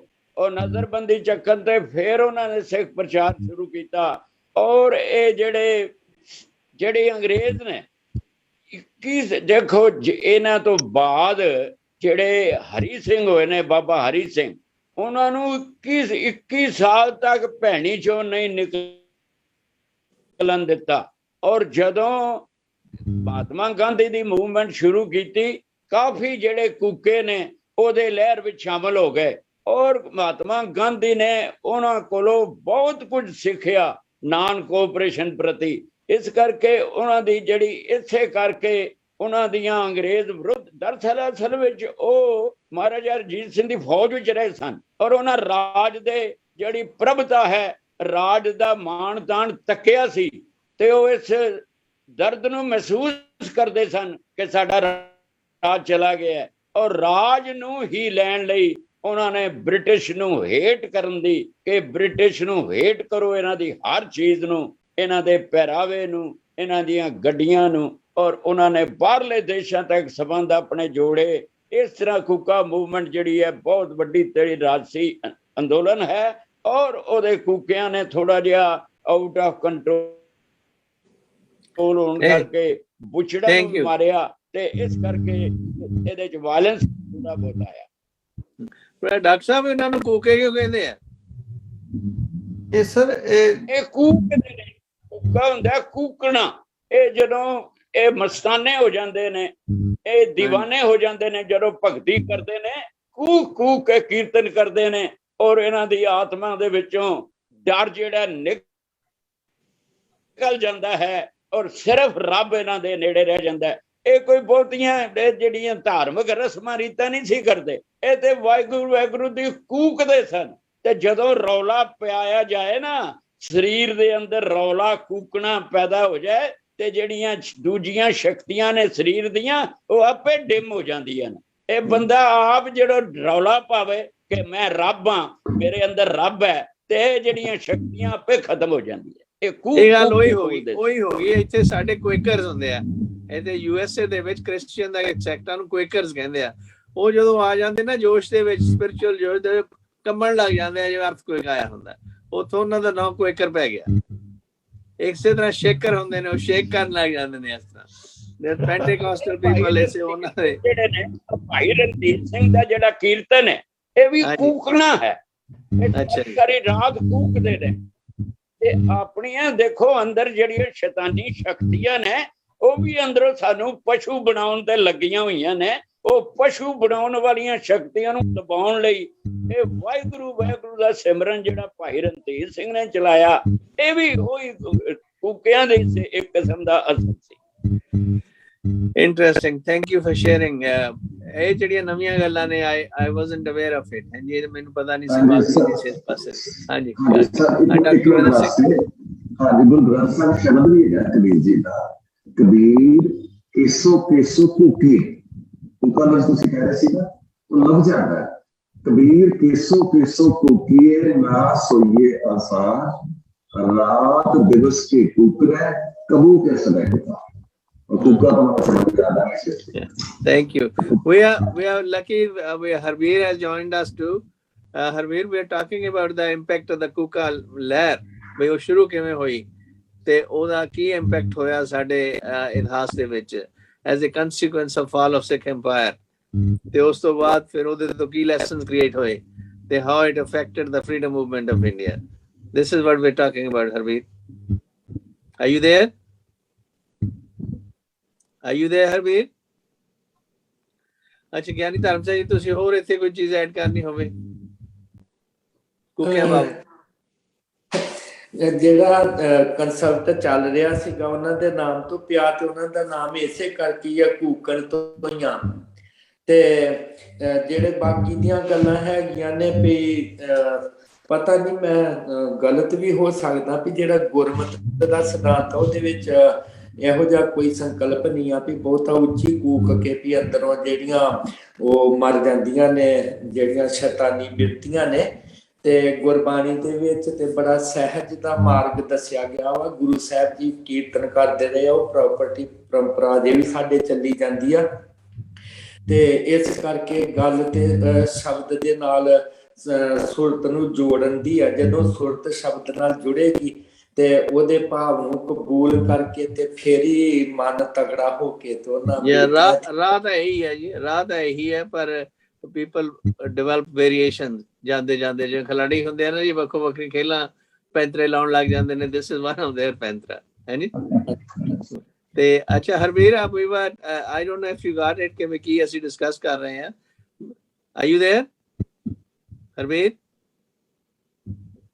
she is not there, she's ਚਲੋ ਐਨੀ ਹੋਰ ਕੋਈ ਕੁਕਿਆਂ ਬਾਬਤ ਗੱਲ ਐਡ ਕਰਨੀ ਹੋਵੇ ਡਾਕਟਰ ਕੁਲਵਿੰਦਰ ਸਿੰਘ ਜੀ, ਤੁਸੀਂ ਤੁਹਾਡਾ ਪਰਸਨਲ ਤਜਰਬਾ ਹੋਵੇ ਜਾਂ ਕੋਈ ਵਿਜ਼ਿਟ ਹੋਵੇ ਭੈਣੀ ਸਾਹਿਬ ਨੂੰ ਜਾਂ ਹੋਰ ਇਧਰ ਉਧਰ ਦੀਆਂ ਚੀਜ਼ਾਂ? ਮੈਂ ਭੈਣੀ ਸਾਹਿਬ ਤੇ ਨਹੀਂ ਗਿਆ। ਹਾਂਜੀ ਸਰ, ਮੈਨੂੰ ਹੁਕਮ ਹੋਇਆ? ਤੁਹਾਨੂੰ ਕਰ ਕੁਲਵਿੰਦਰ ਸਿੰਘ, ਡਾਕਟਰ ਕੁਲਵਿੰਦਰ ਸਿੰਘ। ਮੈਨੂੰ ਕੂਕਿਆਂ ਦੇ ਨਾਲ ਰਹਿਣ ਦਾ ਬੜਾ ਮੌਕਾ ਮਿਲਿਆ। ਬੜੀ ਲੰਬੀ ਦੇਰ ਤੱਕ ਮੇਰੇ ਗੁਆਂਢ ਵਿੱਚ ਕੂਕੇ ਰਹਿੰਦੇ ਸਨ, 25 ਸਾਲ ਤੱਕ, ਤੇ ਮੈਂ ਉਹਨਾਂ ਨਾਲ ਮੇਰੀ ਅੱਛੀ ਕਾਫੀ ਦੇਰ ਸਾਂਝ ਰਹੀ। ਮੈਂ ਦੇਖਿਆ ਕਿ ਭਾਈ ਰਾਮ ਸਿੰਘ ਹੋਰਾਂ ਨੇ, ਬਾਬਾ ਰਾਮ ਸਿੰਘ ਹੋਰਾਂ ਨੇ ਧਾਰਮਿਕ ਤੋਂ ਇਲਾਵਾ ਜਿਹੜਾ ਉਥਾਨ ਸਮਾਜਿਕ ਤੌਰ ਤੇ ਕੀਤਾ ਉਹ ਵੀ ਬੜਾ ਇੰਪੋਰਟੈਂਟ ਹੈ। ਮੈਂ ਉਹਨਾਂ ਦੀਆਂ ਬੇਟੀਆਂ ਦੇ ਵਿਆਹਾਂ ਤੇ ਜਾਂਦਾ ਰਿਹਾ, ਜਿਹੜੇ ਇਕੱਠੇ ਹੀ ਆਨੰਦ ਕਾਰਜ ਕਰਵਾਏ ਜਾਂਦੇ ਸੀ। ਇੱਕੋ ਵਾਰੀ ਉਹ 100 ਜਾਂ 50 ਜਾਂ 60 ਆਨੰਦ ਕਾਰਜ ਜਿਹੜੇ ਨੇ ਉਹ ਕਰਵਾਉਂਦੇ ਸੀ। ਮੈਂ ਦੇਖਿਆ ਕਿ ਬਹੁਤ ਵਾਰੀ ਉਹਨਾਂ ਦੇ ਵਿਆਹਾਂ ਵਿੱਚ ਬਹੁਤ ਜ਼ਿਆਦਾ ਖਰਚਾ ਨਹੀਂ ਹੁੰਦਾ ਸੀ। ਮੁੰਡੇ ਕੁੜੀ ਨੇ ਬੜੇ ਸਿੰਪਲ ਜਿਹੜੇ ਨੇ ਉਹ ਕੱਪੜੇ ਪਾਏ ਹੁੰਦੇ ਸੀ। ਇਹ ਕੁਝ ਸਮਾਜਿਕ ਜਿਹੜੇ ਸੁਧਾਰ ਨੇ, ਇਹਨਾਂ ਵੱਲ ਵੀ ਬਾਬਾ ਰਾਮ ਸਿੰਘ ਹੋਰਾਂ ਨੇ ਵਿਸ਼ੇਸ਼ ਧਿਆਨ ਦਿੱਤਾ। ਇਹੀ ਨਹੀਂ, ਬਾਕੀ ਜੀਵਨ ਵਿੱਚ ਵੀ ਬੜੀ ਸਾਦਗੀ। ਅਸੀਂ ਅਗਰ ਧਿਆਨ ਨਾਲ ਉਹਨਾਂ ਨੂੰ ਸਟੱਡੀ ਕਰੀਏ ਤਾਂ ਤੁਸੀਂ ਦੇਖੋਗੇ ਕਿ ਉਹਨਾਂ ਵਿੱਚ ਆਮ ਤੌਰ ਤੇ ਗਰੀਬ ਤਬਕੇ ਦੇ ਲੋਕ ਬਹੁਤ ਜ਼ਿਆਦਾ ਸਨ, ਕਿਰਤੀ ਲੋਕ ਬਹੁਤ ਜ਼ਿਆਦਾ ਸਨ। ਉਹਨਾਂ ਕੋਲ ਬਹੁਤ ਜ਼ਿਆਦਾ ਪੈਸੇ ਨਹੀਂ ਹੁੰਦੇ ਸੀ। ਮੈਨੂੰ ਜੇ ਤੁਸੀਂ ਮਾਫ ਕਰੋ ਤਾਂ ਮੈਂ ਕਹਾਂਗਾ ਕਿ ਜੇ ਬਹੁਤੀ ਗਿਣਤੀ ਨੀਵੀਆਂ ਜਾਤਾਂ ਦੀ ਵੀ ਹੁੰਦੀ ਸੀ। ਉਹਨਾਂ ਨੇ ਇਸ ਗੱਲ ਨੂੰ ਬੜਾ ਉਥਾਨ ਕਰਨ ਦੀ ਕੋਸ਼ਿਸ਼ ਕੀਤੀ ਕਿ ਮੈਂ ਸਭ ਨੂੰ ਬਰਾਬਰ ਬਿਠਾਉਣ ਦੀ ਕੋਸ਼ਿਸ਼ ਕਰਾਂਗਾ। ਵਿਆਹ ਬੜੇ ਸਿੰਪਲ ਹੁੰਦੇ ਸੀ, ਪੋਸ਼ਾਕ ਬੜੀ ਸਿੰਪਲ ਹੁੰਦੀ ਸੀ, ਦਾਜ ਨਹੀਂ ਹੁੰਦੇ ਸੀ, ਰੀਤੀ ਰਿਵਾਜ ਬਹੁਤ ਘੱਟੋ ਘੱਟ ਕੀਤੇ। ਮੈਂ ਹੁਣ ਉਹਨਾਂ ਦੀ ਕੰਟਰੋਵਰਸੀ ਨਹੀਂ ਪੈਂਦਾ, ਕਈ ਐਸੇ ਵੀ ਨੇ ਜਿਹੜੇ ਤੁਹਾਨੂੰ ਖਾਲਸਾ ਤਰੀਕੇ ਨਾਲ ਦੇਖੋ ਤੇ ਤੁਹਾਨੂੰ ਪਸੰਦ ਨਾ ਆਉਂਦੇ, ਉਹਨੂੰ ਯੱਗ ਵੀ ਕਰਦੇ ਸੀ। ਦੇਖੋ ਜੀ, in other words, doctor Sahib, they did not have, ਹਰ ਕੋਈ ਵੀ ਧਰਮ ਹੈ ਜਾਂ ਸੈਕਟ ਹੈ, ਉਹਦੇ ਪੂਰਨਤਾ ਤਾਂ ਕਿਸੇ ਦੇ ਵਿੱਚ ਵੀ ਨਹੀਂ, ਕਿਸੇ ਕੋਈ ਡਿਫੈਕਟ ਹੈ, ਕਿਸੇ ਕੋਈ। ਬਿਲਕੁਲ ਠੀਕ ਹੈ, ਮੈਂ ਤੁਹਾਡੇ ਨਾਲ ਸਹਿਮਤ ਹਾਂ, ਪਰ ਉਹਨਾਂ ਵਿੱਚ ਜਿਹੜੀਆਂ ਖੂਬੀਆਂ ਨੇ ਉਹ ਬੇਅੰਤਹਾ ਸੀ। ਅੱਜ ਉਹ ਕਿੱਥੇ ਪਹੁੰਚ ਗਏ ਨੇ, ਇਹਦੀ ਚਰਚਾ ਅੱਜ ਦਾ ਵਿਸ਼ਾ ਨਹੀਂ ਹੈਗਾ। ਉਹ ਸਾਡੀ ਵੀ ਅਗਰ ਐਨਾਲਿਸਿਸ ਹੋਏਗਾ ਤੇ ਸ਼ਾਇਦ ਸਾਡਾ ਵੀ ਨੰਬਰ ਜਿਹੜੇ ਨੇ ਉਹ 100 ਵਿੱਚੋਂ 20-25 ਕੂਕਾ ਲਹਿਰ ਦਾ ਇੰਪੈਕਟ ਕੀ ਹੋਇਆ। ਪਾਂਡਿਆ ਸਾਹਿਬ, ਤੁਸੀਂ ਕੋਈ ਐਡ ਕਰਨੀ ਹੋਵੇ? ਬਹੁਤ ਇੰਪੈਕਟ ਹੋਇਆ। ਅਨਫੋਰਚੂਨੇਟਲੀ ਸਰਕਾਰਾਂ ਨੇ ਉਹਨਾਂ ਨੂੰ ਹਾਈਲਾਈਟ ਨਹੀਂ ਕੀਤਾ। ਤੁਸੀਂ ਦੇਖੋ ਸਾਡਾ ਫਰਜ਼ ਬਣਦਾ ਜੀ, ਸਰਕਾਰਾਂ ਦਾ ਕੋਈ ਤਾਲੁਕ ਨਹੀਂ, ਇਹ ਸਾਡਾ ਕੌਮ ਦਾ ਫਰਜ਼ ਬਣਦਾ। ਸਰਕਾਰ ਦਾ ਫਰਜ਼ ਨਹੀਂ ਹੈ ਇਹਨਾਂ ਚੀਜ਼ਾਂ ਦੇ ਵਿੱਚ। ਕੌਮ ਜਿਹੜੇ ਸਾਡੇ ਕੌਮ ਦੇ ਬੰਦੇ ਜਿਹੜੇ ਨੇ ਉਹਨਾਂ ਨੂੰ ਨਹੀਂ, ਸਰਕਾਰਾਂ ਦਾ ਵੀ ਫਰਜ਼ ਇਸ ਕਰਕੇ ਹੁੰਦਾ ਹੈ ਕਿ ਜੇ ਇੱਕ ਸਰਕਾਰ ਆ ਕੇ ਗਾਂਧੀ ਨੂੰ ਉੱਚਾ ਕਰਦੀ ਏ, ਦੂਜੀ ਜਿਹੜੀ ਏ ਉਹ ਪਟੇਲ ਨੂੰ ਉੱਚਾ ਕਰਦੀ ਏ, ਉਹ ਤੇ ਉਹਨਾਂ ਦੇ ਵੈਸਟਰਨ ਇੰਟਰਸਟ ਹੈ ਨਾ ਜੀ, ਵੈਸਟਰਨ ਇੰਟਰਸਟ ਨੇ, ਉਹਨਾਂ ਦੇ ਨਾਲ ਅਸੀਂ ਕੰਪੀਟ ਨਹੀਂ ਕਰ ਸਕਦੇ। ਪਰ ਇੱਕ ਬਹੁਤ ਸਾਡੀ ਮਹੱਤਵਪੂਰਨ ਔਰ ਕੀਮਤੀ ਲਹਿਰ ਸੀ ਜਿਨ੍ਹਾਂ ਨੂੰ ਜਿੰਨੀ ਡਾਕਟਰ ਸਾਹਿਬ ਜਿੰਨੀ ਅਸੀਂ ਕਿਸੇ ਦੂਜੇ ਤੋਂ ਆਸ ਰੱਖਾਂਗੇ ਨਾ, ਉਨੀ ਸਾਡੀ ਡਿਸਅਪਾਇੰਟਮੈਂਟ ਹੋਊਗੀ। ਹਮੇਸ਼ਾ ਬੰਦਾ ਜਿਹੜਾ ਤਰੱਕੀ ਕਰਦਾ ਉਹ ਆਪਣੇ ਪੈਰਾਂ ਦੇ ਆਪ ਖੜ ਕੇ ਤਰੱਕੀ ਕਰਦਾ, ਆਪਣੇ ਆਪ ਨੂੰ ਸੰਬੋਧਨ ਕਰਕੇ ਕਰਦਾ, ਕਿਸੇ ਦੇ ਭੀਖ ਮੰਗ ਕੇ ਨਹੀਂ ਕਰਦਾ। ਸੋ ਸਾਨੂੰ ਇਸ ਚੀਜ਼ ਲਈ ਬਹੁਤ ਕੇਅਰਫੁਲ ਹੋਣ ਦੀ ਲੋੜ ਹੈ ਕਿ ਵੀ ਅਸੀਂ ਕਿਸੇ ਅੱਗੇ ਹੱਥ ਨਾ ਢੜੀਏ, ਆਪਣੇ ਆਪ ਨੂੰ ਵੰਗਾਰੀਏ, ਆਪਣੇ ਆਪ ਨੂੰ ਤਗੜਾ ਕਰਕੇ ਅੱਗੇ ਵਧੀਏ। ਸਾਡੇ ਸ਼ਹੀਦਾਂ ਦੀ ਯਾਦ ਮਨਾਉਣੀ ਉਹ ਸਾਡਾ ਆਪਣਾ ਫਰਜ਼ ਹੈ। ਬਹੁਤ ਵਧੀਆ। ਭਾਟੀਆ ਸਾਹਿਬ, ਤੁਹਾਡਾ ਇਸ ਬਾਬਤ ਕੀ ਵਿਚਾਰ ਹੈ ਕੂਕਿਆਂ ਦੀ ਲਹਿਰ ਬਾਬਤ? ਲਫ਼ਜ਼ ਜਿਹੜਾ ਹੈ ਕਿ ਨਹੀਂ ਆਮ ਨਹੀਂ ਵਰਤਿਆ ਜਾਂਦਾ, ਬਲਕਿ ਨਾਮਧਾਰੀ ਹੁੰਦਾ ਹੈ, ਨਾਮਧਾਰੀ ਲੋਕ ਜ਼ਿਆਦਾਤਰ। तो मेरा एसोसिएशन ਦੇ ਮਤਲਬ ਜਾਣ ਪਛਾਣ ਵੀ ਸਾਡੇ ਮਹਾਰਾਜ ਸੀਗੇ ਆਪਣੇ। ਇਹ ਆਵਾਜ਼ ਮਗਰ ਆ ਰਹੀ ਹੈ, ਕੋਈ ਖੜਕਾ ਲੱਗਾ ਜਾਂ ਹੋਇਆ ਮਗਰ? ਮੇਰਾ ਤਾਂ ਕੂਕੂ ਦੀ ਆਵਾਜ਼ ਆ ਰਹੀ ਹੈ, ਬੜੀ ਸਲੋ ਵੀ ਹੈ। ਹਾਂਜੀ, ਚਲੋ ਕਰੋ ਗੱਲ। ਹਾਂਜੀ, ਬਿਲਕੁਲ ਅਕੇਲਾ ਉਹ ਨਾਮਧਾਰੀ ਜ਼ਿਆਦਾਤਰ ਬੁਲਾਉਂਦੇ ਨੇ ਕਿਉਂਕਿ ਇਹਨਾਂ ਦਾ ਕੀਰਤਨ ਹੈ ਇਸ ਵਾਸਤੇ, ਕਿਉਂਕਿ ਇਕੱਠੇ ਮਿਲ ਕੇ ਬਹੁਤ ਸਾਰੇ ਲੋਕ ਇਕੱਠੇ ਕਰਦੇ ਨੇ। ਇਹ ਨਹੀਂ ਕਿ ਬੜਾ ਯੈਲ ਕਰਦੇ ਨੇ, ਲੇਕਿਨ ਉਹ ਬਹੁਤ 10 ਬੰਦੇ 12 ਬੰਦੇ ਇਕੱਠੇ ਸਾਰੇ ਕੀਰਤਨ ਬਣਨਗੇ, ਨਾਲ ਕਹਿਣੇ ਜਾਂਦੇ ਨੇ, ਨਾਲ ਉਹ ਚਿਮਟੇ ਜਾਂਦੇ ਨੇ, ਇਸ ਕਰਕੇ ਕੁਝ ਹੋ ਜਾਂਦਾ ਹੈ। ਜੋਸ਼ੀਲੇ ਨੇ, ਜੋਸ਼ ਦੇ ਵਿੱਚ ਕੀਰਤਨ ਕਰਦੇ ਨੇ। ਹੈ ਜੀ। So this is kind of interesting ਕਿ ਵੀ ਕਿਸ ਤਰ੍ਹਾਂ ਇਹ ਜਿਹੜੀ ਮੂਵਮੈਂਟ ਆ ਇਸ ਨੇ ਇਹਨੂੰ ਇੰਨੀ ਅਹਿਮੀਅਤ ਨਹੀਂ ਦਿੱਤੀ ਗਈ, ਜਦੋਂ ਕਿ ਇਹਦੀ ਅਹਿਮੀਅਤ ਇੰਨੀ ਜ਼ਿਆਦਾ ਕਿ ਇਸੇ ਤੋਂ ਹੀ ਸਭ ਸਿੱਖ ਕੇ ਸਾਡੀ ਜਿਹੜੀ ਗੁਰਦੁਆਰਾ ਰਿਫਾਰਮ ਮੂਵਮੈਂਟ ਦੇ ਵਿੱਚ ਵੀ ਜਿਹੜੇ ਐਕਚੁਅਲੀ ਆਈਆਂ ਨੇ ਕੁਰਬਾਨੀਆਂ, ਉਹ ਇੱਥੋਂ ਹੀ ਪੈਦਾ ਹੋਈਆਂ ਨੇ। ਇਹੀ ਜਜ਼ਬਾ ਜਿਹੜਾ ਸੀ ਕੁਰਬਾਨੀ ਦਾ ਕੁੱਕਿਆਂ ਦੀ ਲਹਿਰ ਵਾਂਗੂ ਪੈਦਾ ਹੋਇਆ ਸੀਗਾ ਮੇਰੇ ਖਿਆਲ ਵਿੱਚ। ਕੀ ਖਿਆਲ ਹੈ ਕਿ ਡਾਕਟਰ ਵਾਸੂ ਤੁਹਾਡਾ ਇਸ ਬਾਬਤ? ਇਹਦਾ ਕੋਈ ਕਨੈਕਸ਼ਨ ਹੈ ਗੁਰਦੁਆਰਾ ਰਿਫਾਰਮ ਮੂਵਮੈਂਟ ਤੇ ਕੁੱਕਿਆਂ ਦੀ ਲਹਿਰ ਦਾ? ਗੁਰਦੁਆਰਾ ਰਿਫਾਰਮੈਂਟ ਵਿੱਚ ਵੀ ਤਾਂ ਇਹੀ ਸੀਗਾ ਬਈ ਸਿੱਖਾਂ ਨੂੰ ਆਪਣੇ ਵਿਰਸੇ ਨਾਲ ਜੋੜਿਆ ਜਾਏ, ਉਹਨੂੰ ਮੂਰਤੀ ਪੂਜਾ ਤੋਂ ਹਟਾਇਆ ਜਾਏ, ਉਸ ਨੂੰ ਜਿਹੜੀਆਂ ਕਬਰਾਂ ਦੀ ਪੂਜਾ ਤੋਂ ਹਟਾਇਆ ਜਾਏ। ਤੇ ਇਹ ਜਿਹੜੀਆਂ ਸਾਰੀਆਂ ਚੀਜ਼ਾਂ ਨੇ ਇਹ ਕੂਕਾ ਲਹਿਰ ਨੇ ਸ਼ੁਰੂ ਕਰਤੀਆਂ ਸੀ ਕਿ ਕੌਮ ਦਾ ਜਿਹੜਾ ਇੱਕ ਈਵਨ ਮੜੀਆਂ ਦੀ ਜਿਹੜੀ ਪੂਜਾ ਹੈ ਉਹ ਲਹਿਰ ਨੇ ਬਹੁਤ ਹਟਾਈ ਸੀ, ਔਰ ਮੜੀਆਂ ਨੂੰ ਇਹਨਾਂ ਨੇ ਢਾ ਵੀ ਦਿੱਤਾ ਸੀ, ਬਹੁਤਾ ਨੂੰ ਢਾਣ ਤੇ ਲੱਗੇ ਰਹੇ ਸਨ। ਤੇ ਗੁਰਦੁਆਰਾ ਰਿਫਾਰਮ ਮੂਵਮੈਂਟ ਹੈ, ਇਹ ਵੀ ਤਾਂ ਗੁਰੂ ਦਰਬਾਰ ਸਾਹਿਬ ਦੀਆਂ ਪਰਮਾਂ ਵਿੱਚ ਮੂਰਤੀਆਂ ਦੀਆਂ ਲਾਈਨਾਂ ਹੁੰਦੀਆਂ ਸਨ। तो कूका लहर ने बकायदा गाइड किया है, और जो कूका लहर दा सीएस है वही गुरुद्वारा रिफार्ममेंट विच भी असर सी। अकाली लहर जिहड़ी है वैसे तां महंतां दे अगेंस्ट सी, रिफार्म गवर्नमेंट सी, पर नाल ही महंत भी क्यों साडी विरोधता दा केंद्र बने सन, क्योंकि वो हिंदू धर्म दीयां रीतां रस्मां नूं अगे लिआउंदे सन, और जो सिख धर्म की जिहड़ी मार्शल स्पिरिट है वो उन्हां दे विच नहीं सी। ईवन उन्होंने पदार्थवादी हो गए सन। इस करके ये जिहड़ा कूका लहर है इहदे विच सिख चेतना है, इस सिख चेतना दा ही अगे सफर जिहड़ा जिहड़ा अकाली लहर दे विच काम आउंदा है। Thank you ji, thank you. और जिहड़े नॉन वायलेंस सन पहले ये नॉन वायलेंस जिहड़ी गुरुद्वारा मूवमेंट विच गुरु के बाग दे मोर्चे जां जैतों दे मोर्चे जो अहिंसा है वो भी कूकियां दे एक असर है, क्योंकि कूके भी अहिंसक रूप विच ही प्रचार करया करदे सन और जनरल जिहड़ी आत्मा नूं उठाउण दी गल करया करदे सन। थैंक यू जी। ज्ञान धर्मचंद जी तुसीं कोई ऐड करनी होवे इत्थे चीज कूकियां दे? कोई कह रही नहीं गल, कोई कहने वाली सारी तकरीबन कारी दित्तियां ने। ते जेड़ा इत्थे एक कोई गल मैं कहूंगा कि जेड़ी बाबा राम सिंह सीगे वो एक गुरसिख सीगे, सिक्खी नूं परणाए होए सीगे, ते बाद दे विच उन्हां नूं जबरदस्ती गुरु ऐलानिया गया ते मन्निया गया। ओदा दैट्स अ डिफरेंट टॉपिक है जी भाई साहब। जेड़ा एक ओके लहर दे विच एक बंदा सीगा बड़ा बहादुर, उसने एक अंग्रेज ऑफिसर सी ओदी दाढ़ी पड़ के पुੱਟਦੀ ਸੀਗੀ ਕੂਕਿਆਂ ਦੇ ਵਿੱਚ। ਇੱਕ ਇਸ ਤਰ੍ਹਾਂ ਦਾ ਵੀ ਹੋਇਆ ਬੰਦਾ, ਬਿਸ਼ਨ ਸਿੰਘ ਉਹਨਾਂ ਦਾ ਨਾਮ ਸੀ, ਬਿਸ਼ਨ ਸਿੰਘ। ਹਾਂਜੀ, ਦੇਖੋ ਕਿੰਨਾ ਬਹਾਦਰੀ ਮੌਤੇ ਖੜਿਆਂ ਦੇ ਇੰਨਿਆਂ ਦੇ ਵਿੱਚ, ਇੰਨੇ ਚੰਗਾ ਭਲਾ ਪਤਾ ਬਈ ਸਜ਼ਾ ਮੌਤ ਦੀ ਹੈ ਇੱਥੇ, ਫਿਰ ਵੀ ਉਹਨੇ ਆਪਣਾ ਹੌਸਲਾ ਨਹੀਂ ਛੱਡਿਆ।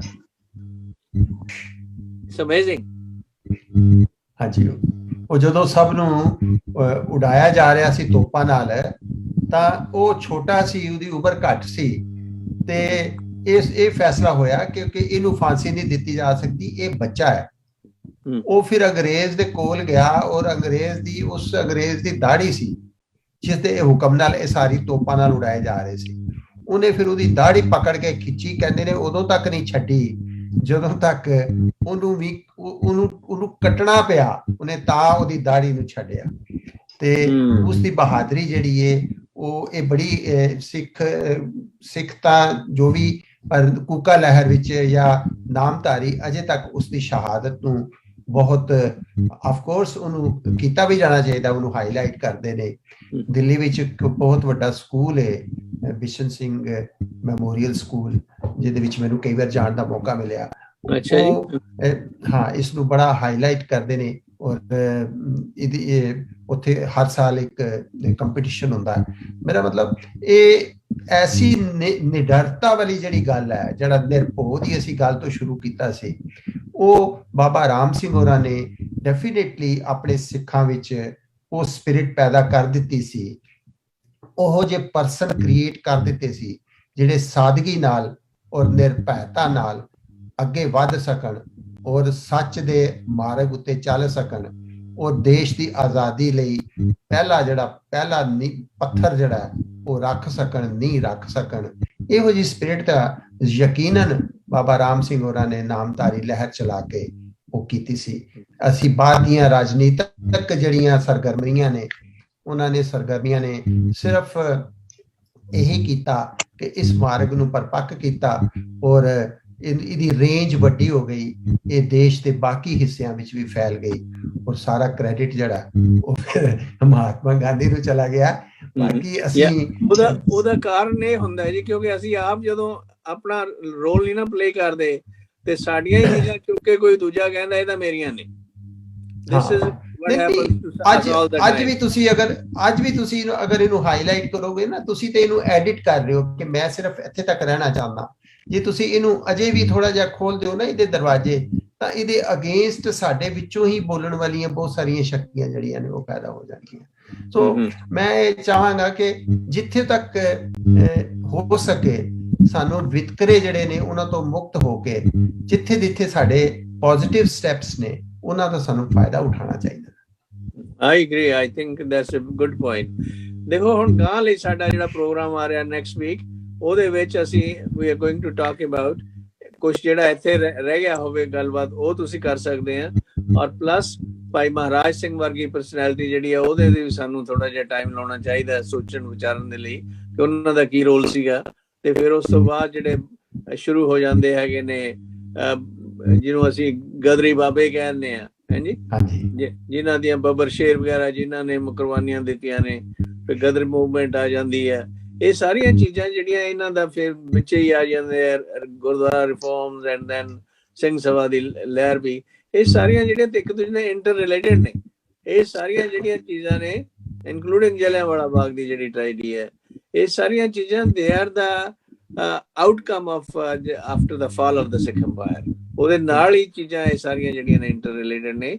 ਸੋ ਸਾਨੂੰ ਉਹਨਾਂ ਨੂੰ ਰਲ ਕੇ ਮਿਲ ਕੇ ਪੜ੍ਹਨਾ ਤੇ ਵਿਚਾਰਨਾ ਚਾਹੀਦਾ ਤੇ ਕੀ ਸਬਕ ਸਿੱਖਣੇ ਚਾਹੀਦੇ ਆ ਅਗਾਂਹ ਦੇ ਲਈ। ਆਪ ਕਿਵੇਂ ਸਾਵਧਾਨ ਹੋਈਏ, ਸਾਨੂੰ ਕੁਝ ਨਹੀਂ ਮਿਲਣਾ, ਅਸੀਂ ਦੂਜਿਆਂ ਨੂੰ ਕਹੀ ਜਾਈਏ ਉਹਨੇ ਆਹ ਨਹੀਂ ਕੀਤਾ, ਉਹਨੇ ਆਹ ਨਹੀਂ ਕੀਤਾ, ਇਹਦੇ ਕੁਝ ਨਹੀਂ ਨਿਕਲਣਾ ਹੈ। ਇਹ ਤੋਹਮਤਬਾਜ਼ੀ ਜਿਹੜੀ ਆ ਇਹ ਸਾਨੂੰ ਥੱਲੇ ਲੈ ਜਾਂਦੀ ਹੈ ਕੌਮ ਨੂੰ। ਸਾਨੂੰ ਤਾਂ ਮਹਾਰਾਜ ਨੇ ਇਹ ਦੱਸਿਆ, ਮੇਰਾ ਧੜਾ ਉਹਨਾਂ ਲੋਕਾਂ ਨਾਲ ਪੈਦਾ ਕਰੋ ਜਿਹੜੇ ਤੁਹਾਡੇ ਹਮਖਿਆਲੀ ਨੇ, ਜਿਹੜੇ ਇੱਕ ਦੂਜੇ ਨਾਲ ਹੱਥ ਐਵੇਂ ਦੂਜਿਆਂ ਨਾਲ ਸਿੰਘ ਫਸਾਈ ਜਾਣੇ, ਉਹਨਾਂ ਦਾ ਕੋਈ ਫਾਇਦਾ ਨਹੀਂ ਹੈ। ਉਹਦੇ ਨਾਲ ਤਾਂ ਦੋਨੇ ਤਰ੍ਹਾਂ ਦਾ ਨੁਕਸਾਨ ਹੈਗਾ। ਤੇ ਜਿਹੜੇ ਦੂਜੇ ਹੁੰਦੇ ਨੇ ਉਹ ਸਾਡਾ ਨਜਾਇਜ਼ ਫਾਇਦਾ ਉਠਾ ਜਾਂਦੇ ਨੇ ਤੇ ਜਿਹੜਾ ਵੈਲਿਊਏਬਲ ਟਾਈਮ ਤੇ ਰਿਸੋਰਸਿਸ ਹੁੰਦੇ ਨੇ ਉਹ ਸਾਡੇ ਵੇਸਟ ਹੋ ਜਾਂਦੇ ਨੇ। ਇਹਨਾਂ ਚੀਜ਼ਾਂ ਲਈ ਸਾਨੂੰ ਬਹੁਤ ਸਾਵਧਾਨ ਰਹਿਣ ਦੀ ਲੋੜ ਹੈ। Any idea you want to put forward, Dr. Kulwinder Singh ji? ਹਾਂਜੀ ਸਰ, ਪਹਿਲਾਂ ਮੈਂ ਐਸੇ ਵਿਸ਼ੇ ਤੇ ਆਪਣਾ ਰਿਵਿਊ ਦੇਣਾ ਚਾਹੁੰਦਾ ਪਰਸਪੈਕਟਿਵ ਕਿ ਜੋ ਡਾਕਟਰ ਨਰਿੰਦਰ ਸਿੰਘ ਜੀ ਨੇ ਕਿਹਾ ਹੈ, ਇਹਨੂੰ ਜਰਾ ਤੁਸੀਂ ਆਪਣੇ ਐਡਜਸਟ ਕਰੋ, ਕੋਲੇ ਰੱਖੋ ਜਰਾ ਕਰਕੇ ਆਪਦੇ, ਜਿਹੜਾ ਬੋਲਣ ਲਈ ਹੈ, ਜਿਹੜਾ ਤੁਹਾਡੇ ਬੋਲਣ ਦਾ ਜਿਹੜਾ ਮਾਈਕ੍ਰੋਫੋਨ ਆ ਉਹਨੂੰ ਕੋਲੇ ਕਰੋ ਆਪਦੇ ਮੂੰਹ ਦੇ। ਆਵਾਜ਼ ਆ ਰਹੀ ਹੈ ਹੁਣ? ਠੀਕ ਆ ਅੱਗੇ ਹਾਂਜੀ। ਜਿੱਦਾਂ ਡਾਕਟਰ ਨਰਿੰਦਰ ਸਿੰਘ ਜੀ ਨੇ ਕਿਹਾ, ਉਹਨਾਂ ਦੇ ਕਹਿਣ ਦਾ ਤਾਤਪਰਯ ਹੈ ਕਿ ਜਿਹੜੇ ਹਿਸਟੋਰੀਅਨ ਨੇ ਉਹ ਹਿਸਟਰੀ ਲਿਖਣ ਲੱਗਿਆ ਨਹੀਂ, ਜਿਹੜੀਆਂ ਮਾਈਨੋਰਿਟੀਜ਼ ਦੇ ਘੱਟ ਨੰਬਰ ਗਿਣਤੀਆਂ ਨੇ ਨਾ ਉਹਨਾਂ ਨੂੰ ਕੰਸੀਡਰੇਸ਼ਨ ਦਿੰਦੇ। ਮੈਂ ਇਹ ਸੋਚਦਾ ਹਾਂ ਕਿ ਉਹਨਾਂ ਦੀ ਸਮੇਂ ਦੇ ਨਾਲ ਹੈ ਕਿ ਸਮੇਂ ਨੇ ਇਤਿਹਾਸ ਨਾਲ ਜਾਤੀ ਕੀਤੀ ਹੈ। ਤੇ ਆਪ ਜੀ ਦਾ ਜੋ ਪਰਸਪੈਕਟਿਵ ਹੈ ਬਿਲਕੁਲ ਠੀਕ ਹੈ ਕਿ ਅਸੀਂ ਆਪਣੀ ਜ਼ਿੰਮੇਵਾਰੀ ਆਪ ਲੈ ਕੇ, ਅਸੀਂ ਕਿਸੇ ਤੇ ਡਿਪੈਂਡ ਨਹੀਂ ਕਰ ਸਕਦੇ ਹਿਸਟਰੀ ਨੂੰ ਪਛਾਣਨ ਵਾਸਤੇ। ਸੋ ਇਹ ਪਰਸਪੈਕਟਿਵ ਦਾ ਫਰਕ ਹੈ, ਡਾਕਟਰ ਦਾ ਪਰਸਪੈਕਟਿਵ ਹੋ ਰਿਹਾ, ਤੁਹਾਡਾ ਹੋ ਰਿਹਾ, ਦੋਨੋਂ ਹੀ ਠੀਕ ਨੇ। ਕਿਉਂਕਿ ਜਿਹੜੇ ਹਿਸਟੋਰੀਅਨ ਨੇ ਉਹ ਮੈਜੋਰਿਟੀ ਨੂੰ ਖੁਸ਼ ਕਰਨ ਵਾਸਤੇ ਲਿਖਦੇ ਨੇ ਤੇ ਉਹਨਾਂ ਨੇ ਮੈਜੋਰਿਟੀ ਨੂੰ ਅਪਲਿਫਟ ਕਰਨਾ।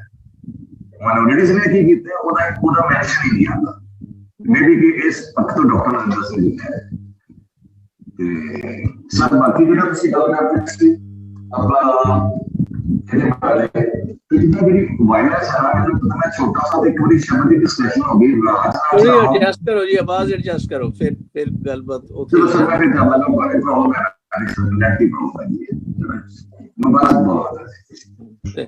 Thank you. Any other person like to add anything? ਇੱਥੇ ਕਿਉਂਕਿ ਸਾਨੂੰ ਜ਼ਰੂਰ ਹੈ ਇਹਨਾਂ ਚੀਜ਼ਾਂ ਤੇ ਅਸੀਂ ਐਮਫੇਸਾਈਜ਼ ਕਰੀਏ ਕਿ ਵੀ ਅਸੀਂ ਆਪਣੇ ਪੈਰਾਂ ਤੇ ਆਪ ਕਿਵੇਂ ਖੜਾ ਹੋਣਾ, ਬਜਾਏ ਦੂਜਿਆਂ ਤੋਂ ਆਸ ਰੱਖੀ ਜਾਈਏ ਗਵਰਨਮੈਂਟ ਆ ਕਰੇਗੀ ਸਾਡੇ ਲਈ ਜਾਂ ਫਲਾਨੀ ਕਮਿਊਨਿਟੀ ਕਰੇ। ਕਿਸੇ ਨੇ ਕੱਖ ਨਹੀਂ ਕਰਨਾ, ਨਾ ਕੀਤਾ, ਸਾਡਾ ਪਰਿਵਾਰ ਕਿੱਥੇ ਤਰੱਕੀ ਤੇ ਜਾਂਦਾ, ਅਸੀਂ ਆਪ ਮਿਹਨਤ ਕਰਦੇ ਹਾਂ ਤਾਂ ਹੀ ਜਾਂਦਾ, ਕੋਈ ਦੂਜੇ ਥੋੜਾ ਕਰਕੇ ਜਾਂਦੇ ਨੇ। ਇਟਸ ਦ ਸੇਮ ਸਿਚੁਏਸ਼ਨ ਸਾਡੇ ਕੌਮੀ ਚੀਜ਼ਾਂ ਤੇ। ਕੀ ਖਿਆਲ ਹੈ ਡਾਕਟਰ ਬਾਸੂ? ਠੀਕ ਹੈ ਜੀ, ਬਈ ਗੱਲ ਇਹ ਹੈ ਵੀ ਅਖੀਰ ਤੇ ਗੱਲ ਤਾਂ ਆਪਣੀ ਪਰਸਨੈਲਿਟੀ ਦੇ ਵਿਕਾਸ ਤੇ ਸਾਰੀ ਗੱਲ ਤੇ ਉੱਥੋਂ ਨਿਕਲਦੀ ਹੈ। ਇਸ ਕਰਕੇ ਸਾਨੂੰ ਆਪਣੇ ਜਿਹੜਾ ਵਿਰਸਾ ਹੈ ਸਾਡਾ, ਜਿਸ ਤਰ੍ਹਾਂ ਕੂਕਾ ਲਹਿਰ ਨੇ ਇੱਕ ਵਿਰਸਾ ਦਿੱਤਾ ਹੈ, ਇੱਕ ਸਿੱਖੀ ਦਾ ਵਿਰਸਾ, ਇੱਕ ਸ਼ਰਧਾ, ਸੇਵਾ ਭਾਵਨਾ ਦਾ ਵਿਰਸਾ, ਇੱਕ ਸਾਦਗੀ ਦਾ ਵਿਰਸਾ, ਉਹ ਇਹ ਜਿਹੜੇ ਵਿਰਸੇ ਨੇ ਇਹਨਾਂ ਨੇ ਸਾਡੇ ਅੰਦਰ ਕੁਛ ਸ਼ਰਧਾ ਭਾਵ ਪੈਦਾ ਕਰਨੇ ਤੇ ਅਸੀਂ ਕੌਮ ਦੇ ਲਈ ਸੋਚਣਾ ਸ਼ੁਰੂ ਕਰ। ਦਰਅਸਲ ਸਿੱਖ ਦੀ ਰਹਿਣੀ ਜਿਹੜੀ ਹੈ, ਇੱਕ ਤਾਂ ਰਹਿਣੀ ਹੁੰਦੀ ਹੈ ਤੇ ਇੱਕ ਪੰਥਕ ਰਹਿਣੀ ਹੈ। ਤਾਂ ਪੰਥਕ ਰਹਿਣੀ ਜਿਹੜੀ ਹੈ ਉਹ ਪੰਥ ਦੇ ਸਮਾਜ ਦੇ ਵਿੱਚ ਹੋ ਕੇ ਗੱਲ ਸ਼ੁਰੂ ਹੋਣੀ ਹੈ। ਤੇ ਜਿਹੜਾ ਸਮਾਜ ਦੇ ਵਿੱਚ ਹੀ ਦੁਰਾਚਾਰ ਹੈ, ਸਮਾਜ ਵਿੱਚ ਹੀ ਐਸ਼ਪਰਸਤੀ ਹੈ, ਸਮਾਜ ਵਿੱਚ ਵੀ ਹਉਮੈ ਹੈ, ਤੇ ਸਮਾਜ ਵਿੱਚ ਹੀ ਜਿਹੜੀ ਦੌਲਤ ਦੇ ਨਸ਼ੇ ਨੇ, ਤੇ ਇਹਨਾਂ ਸਾਰਿਆਂ ਨੂੰ ਆਪਾਂ ਨੇ ਕੱਟ ਕੇ ਤੇ ਗੁਰੂ ਦੇ ਨਾਲ ਜੁੜ ਕੇ, ਦਰਅਸਲ ਗੁਰਮਤ ਵਿਰਸੇ ਨਾਲ ਜੁੜ ਕੇ ਸਾਰੀ ਗੱਲ ਜਿਹੜੀ ਹੈ ਸਿਰੇ ਲੱਗਣੀ। ਥੈਂਕ ਯੂ ਜੀ। ਡਾਕਟਰ ਨਰਿੰਦਰ ਸਿੰਘ, ਐਨੀ ਲਾਸਟ ਕਮੈਂਟ? ਨਹੀਂ, ਮੈਂ ਤੁਹਾਡੇ ਨਾਲ ਐਗਰੀ ਕਰਦਾ ਕਿ ਅਸੀਂ ਆਪਣੇ ਘਰ ਨੂੰ ਖੁਦ ਸੰਭਾਲਣਾ ਹੈ ਔਰ ਅਸੀਂ ਲੋਕਾਂ ਕੋਲੋਂ ਆਸ ਨਹੀਂ ਰੱਖਣੀ। ਪਰ ਇਹ ਗੱਲ ਫਿਰ ਵੀ ਮੇਰੇ ਮਨ ਵਿੱਚ ਖਟਕਦੀ ਹੈ ਕਿ ਜਦੋਂ ਇਤਿਹਾਸਕਾਰ ਇਤਿਹਾਸ ਲਿਖਦਾ ਹੈ ਤਾਂ ਉਹ ਫੈਕਟਸ ਨੂੰ ਕਿਵੇਂ ਇੰਟਰਪ੍ਰੇਟ ਕਰਦਾ ਹੈ। ਸਰ, ਉਹ ਜਦੋਂ ਬੜੀ ਲੰਬੀ ਦੂਰ ਤੱਕ ਜਾਂਦੀਆਂ ਨੇ ਉਹ ਗੱਲਾਂ, ਜਦੋਂ ਉਹ ਸਕੂਲਾਂ ਵਿੱਚ ਪੜ੍ਹਾਏ ਜਾਂਦੇ ਨੇ ਔਰ ਜਦੋਂ ਉਹ ਤੁਹਾਡੇ ਪਾਠਕ੍ਰਮ ਦਾ ਹਿੱਸਾ ਬਣਦੇ ਨੇ, ਤਾਂ ਫਿਰ ਕਿਤੇ ਨਾ ਕਿਤੇ ਤੁਹਾਨੂੰ ਇਹ ਗੱਲ ਚੁਭਦੀ ਤਾਂ ਹੈ ਕਿ ਤੁਹਾਡਾ ਬਣਦਾ ਹੱਕ ਤੁਹਾਨੂੰ ਨਹੀਂ ਦਿੱਤਾ ਗਿਆ। ਇਹਦੇ 'ਚ ਕੋਈ ਸ਼ੱਕ ਨਹੀਂ। ਤਾਂ ਹੀ ਉਹ ਸਾਡੇ ਜਿਹੜੇ ਨੇ ਜਿਹੜੇ CBSE ਵਗੈਰਾ ਦੀਆਂ ਕਿਤਾਬਾਂ ਜਾਂ ਹੋਰ ਜਿਹੜੀਆਂ ਨੇ ਉਹਨਾਂ ਦੀ ਕੋਈ ਧਿਆਨ ਨਹੀਂ ਰੱਖਦਾ, ਜੋ ਛਪ ਜਾਂਦੀਆਂ ਮਗਰੋਂ ਉਹਨਾਂ ਨੂੰ ਬਦਲਣਾ ਬੜਾ ਔਖਾ ਹੋ ਜਾਂਦਾ। ਜਦੋਂ ਚੀਜ਼ਾਂ ਦੀ ਫਾਰਮੇਸ਼ਨ ਹੋ ਰਹੀ ਹੁੰਦੀ ਆ, ਉਹਦੇ ਵਿੱਚ ਸਾਡੀ ਕੋਈ ਆਰਗੇਨਾਈਜੇਸ਼ਨ ਨਹੀਂ ਜਿਹੜੀ ਉਹਨਾਂ ਤੇ ਸੁਪਰਵਾਈਜ਼ ਕਰ ਸਕੇ, ਉਹਨਾਂ ਨੂੰ ਦੇਖ ਸਕੇ ਕੀ ਹੋ ਰਿਹਾ ਸਾਡੇ ਬਾਬਤ। ਸੋ ਉਹ ਜਿਹੜੀਆਂ ਕਮਜ਼ੋਰੀਆਂ ਸਾਡੀਆਂ ਆਪਣੀਆਂ, ਸਾਡੀ ਕੌਮ ਦੀਆਂ ਤੇ ਸਾਡੀਆਂ ਆਪਣੀਆਂ ਕਮਜ਼ੋਰੀਆਂ, ਦੂਜੇ ਕਿਸੇ ਨੇ ਸਾਨੂੰ ਆ ਕੇ ਪੁੱਛਣਾ ਇਹਨਾਂ ਚੀਜ਼ਾਂ ਲਈ। ਯਾਨੀ ਧਰਮ ਸਿੰਘ ਜੀ, ਲਾਸਟ ਪੁਆਇੰਟ ਕੁਝ ਤੁਸੀਂ ਐਡ ਕਰਨਾ ਹੋਵੇ? ਜੀ ਇਹੋ ਹੀ ਆ ਕਿ ਸਾਨੂੰ ਆਪਣੇ ਕੌਮੀ ਪੱਧਰ ਤੇ ਯਤਨ ਕਰਨੇ ਚਾਹੀਦੇ ਨੇ, ਆਪਣੇ ਇਤਿਹਾਸ ਨੂੰ, ਗੁਰੂ ਕੀ ਮੱਤ ਨੂੰ ਮੰਨਣ ਤੇ ਪ੍ਰਚਾਰਨ ਵਾਸਤੇ। ਤੇ ਉਹਦੇ ਵਾਸਤੇ ਅਸੀਂ ਸ਼ੁਰੂਆਤ ਕਿੱਥੋਂ ਕਰੀਏ? ਆਪਣੇ ਪਰਿਵਾਰਾਂ ਤੋਂ ਕਰ ਸਕਦੇ ਹਾਂ, ਆਲੇ ਦੁਆਲੇ ਸਮਾਜ ਤੋਂ, ਜਿੱਥੇ ਚਾਰ ਸਿੰਘ ਇਕੱਠੇ ਹੋ ਸਕਦੇ ਆ। ਉਹ ਇਹਨੂੰ ਇੱਕ ਬੜਾ ਜਜ਼ਬੇ ਦੇ ਨਾਲ ਗੁਰੂ ਨੂੰ ਸਮਰਪਿਤ ਹੋ ਕੇ ਕਾਰਜ ਕੀਤੇ ਜਾਣ ਤੇ ਤਾਂ ਹੀ ਗੱਲ ਬਣਨੀ ਹੈ ਜੀ। ਥੈਂਕ ਯੂ ਜੀ। Looks like this is the end of the program. Apne koi ਹੋਰ ਗੱਲ ਕਹਿਣੀ ਹੋਵੇ ਤੇ there's another last minute, otherwise we're going to close it now. ਹਾਂਜੀ, ਫਤਿਹ ਬੁਲਾ ਦੇਣੀ ਹੈ। ਚੰਗਾ ਜੀ, thank you for your participation and I outlined the program what we're going to do next week. ਤੇ ਤੁਹਾਡੇ ਸਾਰਿਆਂ ਦੀ ਜਿਹੜੀ ਹੈ ਮਿਹਨਤ ਜਿਹੜੀ ਹੈ ਦਾ ਬਹੁਤ ਬਹੁਤ ਸ਼ੁਕਰ। ਤੇ please participate, focused review of these things, ਤਾਂ ਕਿ ਅਸੀਂ ਆਪਣੇ ਆਪ ਦਾ ਸੁਧਾਰ ਕਰ ਸਕੀਏ, ਆਪਣੇ ਆਪ ਦੀ ਡਾਇਰੈਕਸ਼ਨ ਨਵੀਂ ਪੈਦਾ ਕਰ ਸਕੀਏ। ਫਿਰ ਇਹੀ ਡਾਇਰੈਕਸ਼ਨ ਜਿਹੜੀਆਂ ਨੇ ਸ਼ੇਅਰ ਕਰੋ ਦੂਜੇ ਲੋਕਾਂ ਦੇ ਨੇ ਜਿਹੜੇ ਤੁਹਾਡੇ ਏਰੀਆ ਦੇ ਵਿੱਚ ਨੇ, ਕਿ ਵੀ ਅਸੀਂ ਕਿਵੇਂ ਆਪਣਾ ਜਿਹੜਾ ਹੈਗਾ ਦੁਬਾਰਾ ਇਸ ਨੂੰ ਕਿਵੇਂ ਰੀਸਟਰਕਚਰ ਕਰੀਏ ਫॉर द ਬੈਟਰ, ਗੁਰੂ ਦੀ ਓਟ ਲੈ ਕੇ, ਸਾਡੇ ਗੁਰਬਾਣੀ ਤੇ ਗੁਰ ਇਤਿਹਾਸ ਤੋਂ। Again, thank you for all of you and thanks to our audience and Meghraj Singh Honi. And again, views expressed in this program are strictly our own and not the official policy of Voice of Manavta. Guru Chaddiyan Kalam Bakshe, Vaheguru Ji Ka Khalsa, Vaheguru Ji Ki Fateh. Thank you.